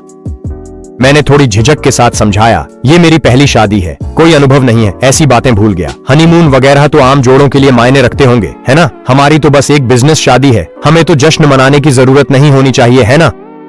लियू रुयान की आंखों में एक क्षणिक, लगभग न दिखने वाली निराशा झलक गई, लेकिन उसने जल्दी ही अपने जज्बात संभाल ली और पैसेंजर डोर खोलकर अंदर बैठ गई। अगर आप व्यस्त हैं तो हमें जश्न मनाने की जरूरत नहीं है, लेकिन आखिरकार हम शादीशुदा हैं। यकीनन वाइस प्रेसिडेंट जियांग एक व्यस्त व्यक्ति के साथ डिनर करने के लिए तो मान ही जाएंगे। उसकी आवाज में हल्की सी छेड़छाड़ थी जिसे सुनकर मैं मुस्कान दबा नहीं सका। मैंने सहर्ष सिर हिलाया और कार में बैठ गया। डिनर एक बहुत ही मशहूर वेस्टर्न रेस्टोरेंट में तय हुआ था। ठीक डिनर का समय था और चूंकि हम दोनों थोड़े देर से पहुंचे थे, प्राइवेट रूम्स पहले ही भर चुके थे। मैं भी भूखा था और ज्यादा झंझट नहीं करना चाहता था, इसलिए लियू रुयान की सहमति लेने के बाद हम दोनों ने मुख्य हॉल में खिड़की के पास एक कोने में सीट ले ली। मेन्यू मिलने पर लियू रुयान ने उसे सीधे मुझे थमा दिया और फिर इस रेस्टोरेंट के कुछ खास व्यंजन भी बताए। उसकी सलाह मानते हुए मैंने 4-5 अपनी पसंदीदा डिशेज ऑर्डर की और फिर मेन्यू उसे वापस दे दिया। लियू रुयान, तुमने और कुछ ऑन ऑर्डर नहीं किया, क्या तुम वाकई और कुछ नहीं मंगवाओगी? मेरी पसंद थोड़ी अजीब हो सकती है, हो सकता है तुम्हें आदत न हो। वह मुस्कुराते हुए सिर हिलाती है। उसकी आंखें चमक रही थीं जब वह मुझे देख रही थी। चूंकि हम पति पत्नी हैं, तो आगे से हर दिन एक ही टेबल पर खाना खाएंगे। जो तुम्हें पसंद है, मुझे भी उसे ज्यादा आजमाना और धीरे धीरे अपनाना होगा। हम शादीशुदा हैं, किसी ने हमें गुलामी में नहीं बेचा है। तुम्हें अब भी अपनी पसंद का खाना चुनने का हक है। तुम्हें इतना सोचने की जरूरत नहीं है, जो भी मन में हो बस कह दो, हम उस पर बात कर सकते हैं। क्या किसी भी बात पर चर्चा हो सकती है? हाँ, तो क्या हम हनीमून कैंसिल न करने पर भी चर्चा कर सकते हैं? उसके गंभीर हाव भाव को देखकर मुझे लगा कि वह कोई अनुरोध करने वाली है, लेकिन जो बात निकली वह असल में हनीमून की थी। मैं एक पल के लिए हैरान रह गया। क्या तुम सच में हनीमून पर जाना चाहती हो? इस शादी की तैयारियों में काफी समय लग गया। मैं थोड़ी देर के लिए अच्छी तरह आराम करना चाहता हूँ। इसके अलावा दोनों परिवारों के बड़े भी चाहते हैं कि हम जल्दी एक दूसरे के करीब आ जाएं। मुझे लगता है कि हनीमून इसके लिए बहुत अच्छा मौका है। तुम्हारा क्या ख्याल है?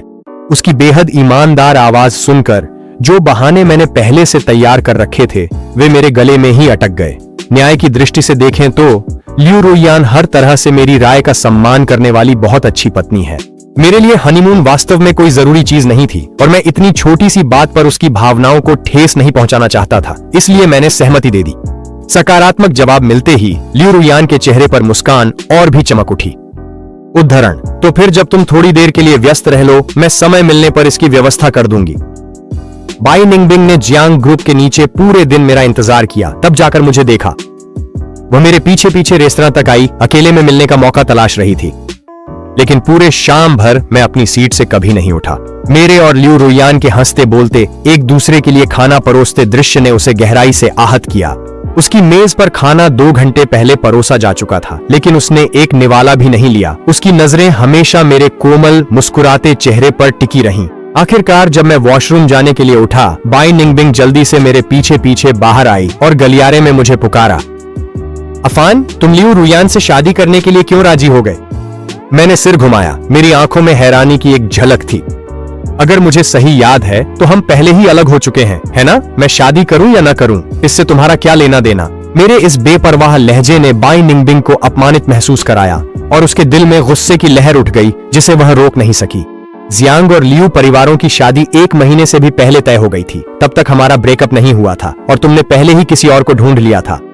मैंने अपने हाथ सीने पर बांध लिए और उसकी ओर देखा। मेरी आवाज सपाट थी।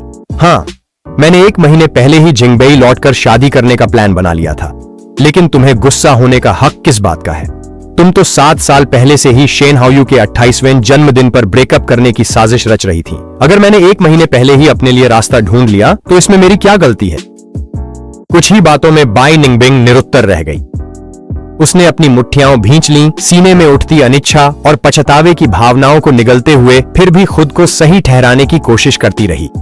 मेरे और उसके बीच का मामला वैसा नहीं है जैसा तुम सोचते हो। मुझे पता है कि वह मुझे पसंद नहीं करता। बस इतने सालों से उसे जानने और वह समझौता होने के कारण वह बात मेरे दिल में एक जुनून बन गई थी। मैं सच में तुम्हारे साथ ठीक से रहना चाहती थी।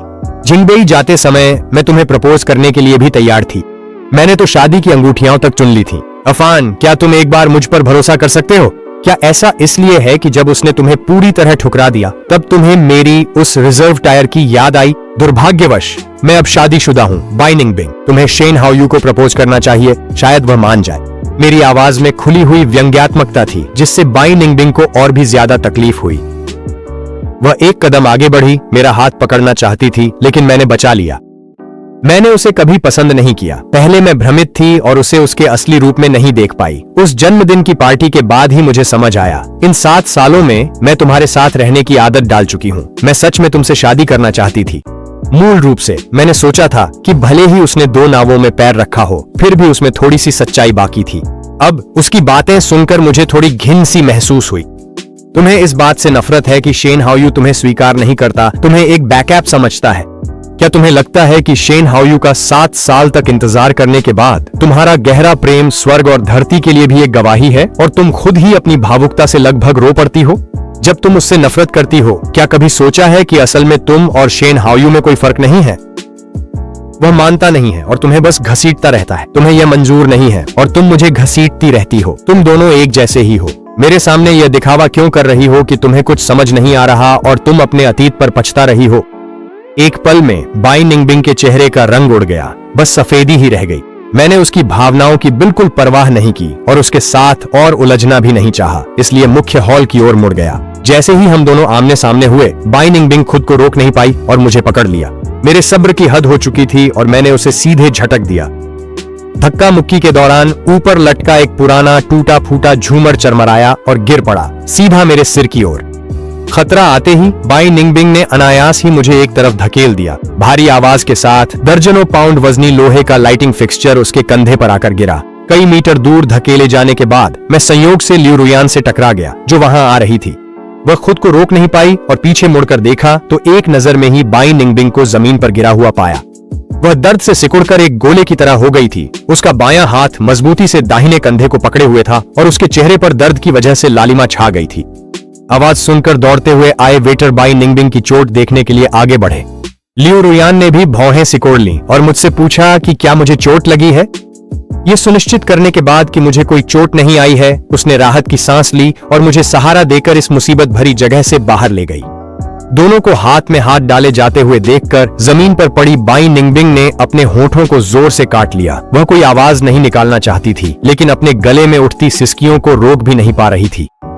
उसने निराशा में अपनी आंखें बंद कर लीं। उसके दिमाग में यादों के दृश्य चमकने लगे और वे सभी मुझसे जुड़े हुए थे। जब उसकी पेट की बीमारी उभर आती थी तो मैं उसके पास बिना कहीं जाए रहता था, कई डॉक्टरों से संपर्क करता था और हर समय उसकी देखभाल करता था। जब वह दीवार से टकराकर अपनी बांह पर चोट लगा बैठती थी तो मैं तुरंत अंडा उबालकर उसे धीरे धीरे मलता था। जब उसे रात में नींद नहीं आती थी तो मैं अपनी नींद को नजरअंदाज कर उसके साथ हल्का संगीत सुनता था और उसके लिए कपास के फूलों का सूप बनाता था।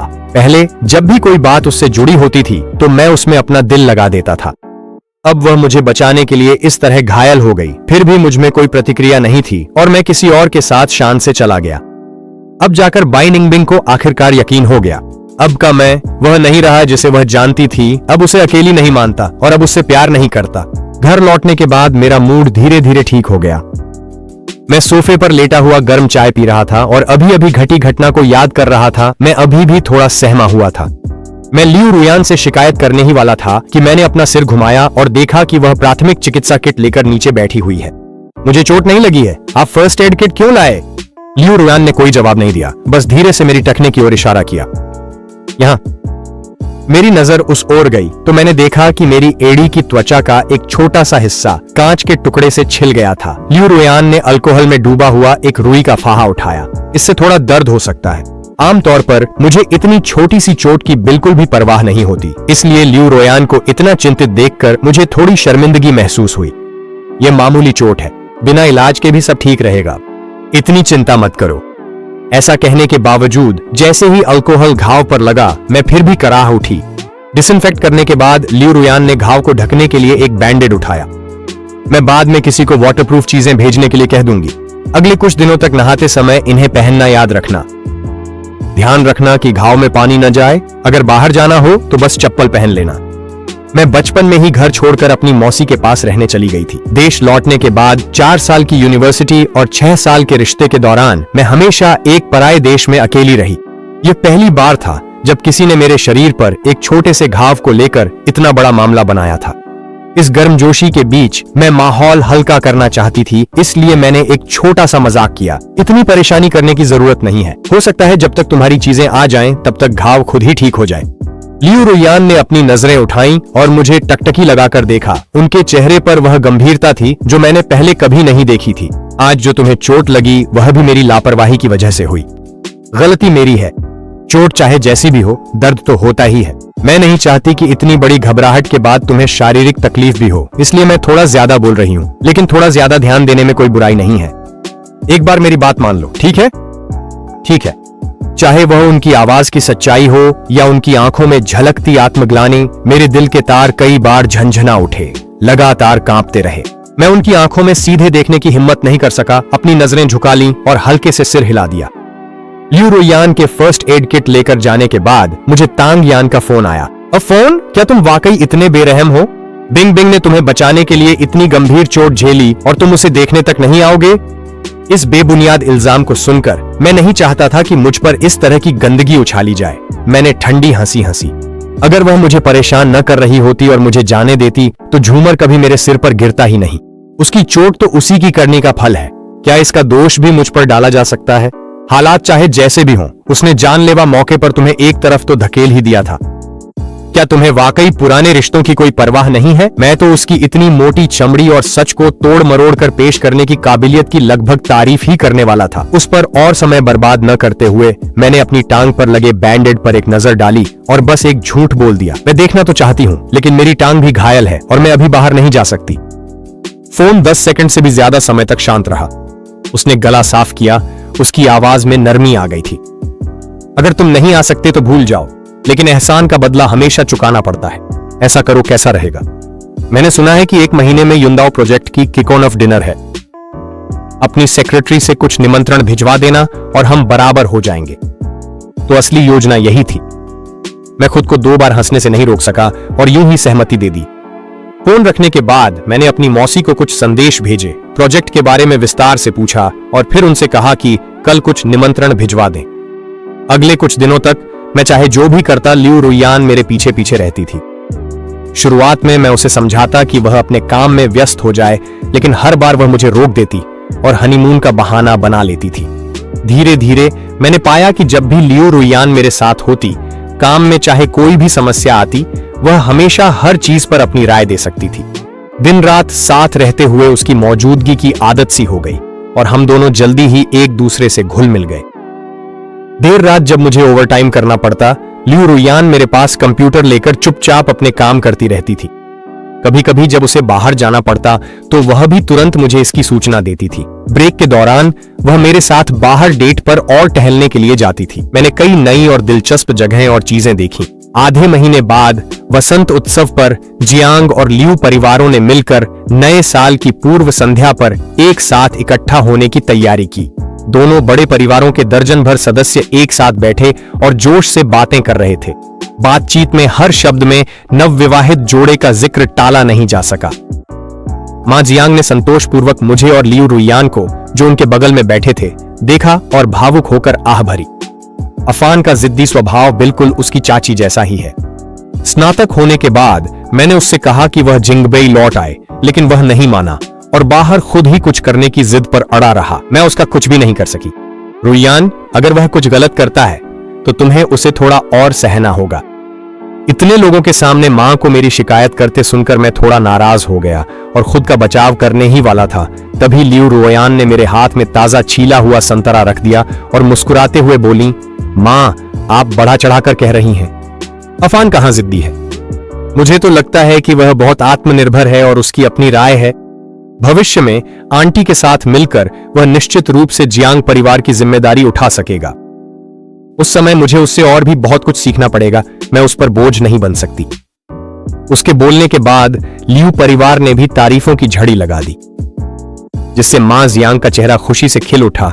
उनकी आवाज में भी खुशी झलक रही थी। जब तक तुम दोनों आपस में अच्छे से रहो, हम बुजुर्ग लोग बहुत खुश हैं। अगर तुम जल्दी बच्चा कर लो तो हम और भी ज्यादा खुश होंगे। कई बुजुर्गों ने भी मजाक में साथ दिया और मेरा चेहरा और कानों की नोकें शर्म से लाल हो गईं। लियू रुइयान ने मेरे चेहरे के भाव में बदलाव देखा और जल्दी से एक बहाना बनाकर मुझे बगीचे में ले गया, जहां ठंडी सर्दी की हवा चल रही थी। मेरे चेहरे का रंग आखिरकार सामान्य हो गया। मेरे होंठों के कोनों पर हल्की सी मुस्कान आ गई। लियू रुइयान ने खुद ही विषय बदलते हुए बात शुरू की। क्या तुम भी कल उस डिनर में जा रही हो? हाँ, मैं जा रही हूं। बाई निंगबिंग के निमंत्रण मेरे ही हाथों से भेजे गए थे। मुझे उस पर नजर रखनी है और देखना है कि वह क्या योजना बना रही है। क्या कोई अतिरिक्त निमंत्रण है? मुझे भी एक दे दो। यह सुनकर मैंने हैरानी से भरी आंखों से उसकी ओर देखा। यह प्रोजेक्ट तो ठीक है, लेकिन क्या तुम और तुम्हारी बड़ी बहन इन दिनों युआन शुआन में व्यस्त नहीं हो? इतने नाजुक मौके पर भी तुम यहां आकर ताक झांक करना चाहती हो? उसे पता था कि मैं मजाक कर रही हूं। उसने जवाब में कई बार तेजी से पलकें झपकाईं। बिल्कुल, मुझे इस प्रोजेक्ट में कोई दिलचस्पी नहीं है। बस छुट्टियों में करने को कुछ नहीं है और मैं तुम्हारे साथ घूमना चाहती हूँ। मैंने समझते हुए सिर हिलाया। याद आया कि मेरे पास सिर्फ एक निमंत्रण बचा है, तो मैं उसे लेकर नीचे अपनी मौसी के पास गई। प्रोजेक्ट डिनर जिंगबेई के सबसे बड़े होटल में रखा गया था। शाम 7 बजे प्रोजेक्ट लीडर धीरे धीरे मंच पर आए और डिनर की औपचारिक शुरुआत की घोषणा की। जियांग परिवार की कार रास्ते में फंस गई थी और वे आधा घंटा देर से पहुंचे। जैसे ही दरवाजा खोला गया, मेरी मौसी को दरवाजे पर इंतजार कर रहे इच्छुक लोगों ने घेर लिया। इतने सारे लोगों को देखकर मैं इस झंझट में नहीं पड़ना चाहती थी, इसलिए मैंने लियू रुइयान को लिया और भीड़ से बचते हुए अंदर चली गई। वे दोनों तो शुरुआत से ही प्रोजेक्ट के लिए नहीं आए थे, इसलिए वे मुख्य हॉल में आराम से घूमते हुए खाना और रेड वाइन चखने लगे। दूसरी मंजिल पर खड़ी बाई निंगबिंग ने एक गिलास शैंपेन पकड़ा हुआ था और रेलिंग पर झुकी हुई थी। एक नजर में ही उसने मुझे लियू रुइयान के कान में फुसफुसाते हुए देख लिया। इस 1 महीने में उसने बहुत कुछ सोचा था। उसने मुझसे पहले ही उम्मीद छोड़ दी थी। मैं जियांग परिवार का सदस्य हूं और मैंने तुमसे रुयान शादी की है। उसका परिवार दोनों पक्षों को नाराज करने की स्थिति में नहीं था, इसलिए वह खुद को अतीत को छोड़ने और हकीकत को स्वीकार करने के लिए समझा रही थी। लेकिन इतनी देर तक खुद को मानसिक रूप से समझाने के बाद भी जब उसने हमें इतनी नजदीकी से उसके सामने देखा तो उसके दिल में फिर भी कुछ आक्रोश उठाया। उसका चेहरा तुरंत काला पड़ गया। साइड में शेन हाओयू था। उसकी नजर का पीछा करते हुए जब उसने मुझे देखा तो उसकी आंखों में भी चमक आ गई। वह शिया रुक्सुए को लेकर नीचे की ओर बढ़ गया। यह देखकर तांग यान ने भी बाई निंगबिंग को खींचकर उनके पीछे चल दिया। चारों भीड़ के बीच से गुजरते हुए मेरे सामने आकर खड़े हो गए। तीसरी मिस, बहुत समय हो गया। नहीं, मैंने सुना था कि आपकी हाल ही में शादी हुई है। शादी की बहुत बहुत बधाई हो। इन शब्दों ने माहौल को फिर से ठंडा कर दिया। आगे बोलने में असमर्थ महसूस करते हुए शियाओरुक्सु ने शेन हाओयू को एक नजर से देखा। शेन हाओयू जल्दी से आगे बढ़ी और मुझे हाथ हिलाकर अभिवादन किया। भाई अफान, मुझे याद रखना, हम 2 महीने पहले एक बार मिले थे। श्रीमान उद्धरण। शेन, बहुत समय हो गया। नहीं, मेरी आवाज सुनकर बाई निंगबिंग ने आखिरकार अपना सिर उठाया। ठीक उसी समय मैंने अपनी ठंडी नजर उस पर डाली। अफान, बहुत समय हो गया, मिले नहीं। मैंने सुना था कि उस दिन आप घायल हो गए थे। अब आप ठीक हैं? आपकी वजह से अब ठीक हो रहा हूं। मेरे अर्थपूर्ण लहजे ने बाई निंगबिंग के दिल को हिला दिया और उसके चेहरे पर अपराध बोध की झलक आ गई। वह खुद को सफाई देने से रोक नहीं पाई, लेकिन उसके मुंह से शब्द निकलने से पहले ही लियू रुयुआन ने बीच में रोक दिया। अफान और मैं आंटी के साथ डिनर में आए थे। मुझे उम्मीद नहीं थी कि यहां रुक्सू से भी मुलाकात होगी। 7 सालों में तुम इतनी दूर से उड़कर झिंगबई आ गए हो। क्या कोई खास बात है? यह सुनकर तांग यान ने जल्दी से शाओरुक्सु का हाथ टटोला, उसे इशारा किया कि वह इस मौके का फायदा उठाए। हमारे परिवार भी युनदाओ प्रोजेक्ट में कुछ हद तक रुचि रखते हैं और देखने का विचार किया। मैंने सुना है कि अफान की आंटी इस प्रोजेक्ट की प्रमुख हैं। मुझे आश्चर्य है वानरो, क्या तुम हमारी पुरानी दोस्ती के खातिर हमारा परिचय करा सकती हो? लियू रुयन ने तुरंत जवाब नहीं दिया, बल्कि सिर उठाकर मेरी ओर देखा, मानो मेरी राय जानना चाहती हो। हम दोनों ने एक दूसरे की ओर देखा। वानरुओ और मैं मदद करना चाहेंगे, लेकिन जैसा कि आप देख सकते हैं, मेरी आंटी इतनी व्यस्त हैं कि अभी समय नहीं निकाल सकती। मुझे डर है कि यह असुविधाजनक होगा। तीनों ने एक दूसरे की ओर देखा और इन शब्दों को अस्वीकार समझ लिया। नाराज न होते हुए उन्होंने कुछ औपचारिक बातें की और विदा ले ली। केवल बाई निंगबिंग वहीं खड़ी रही, मुझे एक तक घूरती रही, बोलने में हिचकिचा रही थी। मैं उससे बात नहीं करना चाहता था, इसलिए लियू रुयान को लेकर वहां से चला गया। फिर भी वह दोनों के पीछे पीछे ऐसे चली जैसे उसकी आत्मा खो गई हो। मुख्य हॉल से दूसरे माले तक और फिर बगीचे तक। देखा कि आसपास कोई नहीं है। मिस बाई लगातार मेरे और मेरे पति के पीछे पीछे आ रही हैं। क्या आप कुछ कहना चाहती हैं? बाई निंगबिंग को तभी एहसास हुआ कि उसका व्यवहार बहुत अनुचित था और उसने तुरंत माफी मांगी। माफ कीजिए, मैंने ज्यादा पी ली थी और थोड़ी उलझन में थी, रास्ता नहीं पहचान पाई। यह कमजोर सा बहाना सुनकर लियू रुयन हल्के से हंस पड़ी, लेकिन उसकी आवाज बेहद ठंडी थी। एक पल के लिए उलझन में होना अलग बात है, लेकिन हमेशा के लिए उलझन में रहना कभी नहीं होना चाहिए। EFN पुराने रिश्तों की परवाह करता है, लेकिन मेरा बाई परिवार से कोई लेना देना नहीं है। यहां पुराने रिश्तों की कोई बात ही नहीं है। उसकी बातों में छुपी धमकी ने बाई निंगबिंग का दिल सीधे डूबा दिया। वह जानती थी कि लियू परिवार की ताकत के आगे अगर लियू रुयन ने बस कुछ शब्द कह दिए तो बाई परिवार शंघाई से गायब भी हो सकता है। एक बाई निंगबिंग अपने परिवार को दांव पर लगाने की हिम्मत नहीं कर सकती थी और उससे मुकाबला करने के बजाय वह बस दांत भींचकर अपमान को निगल गई और मुख्य हॉल की ओर लौट गई। जियांग अध्यक्ष, आपके भतीजे का भी हमसे कुछ दोस्ताना संबंध है। क्या आप नौकर की खातिर मालिक की इज्जत नहीं रख सकते और हमारे लिए यह जाम नहीं पी सकते?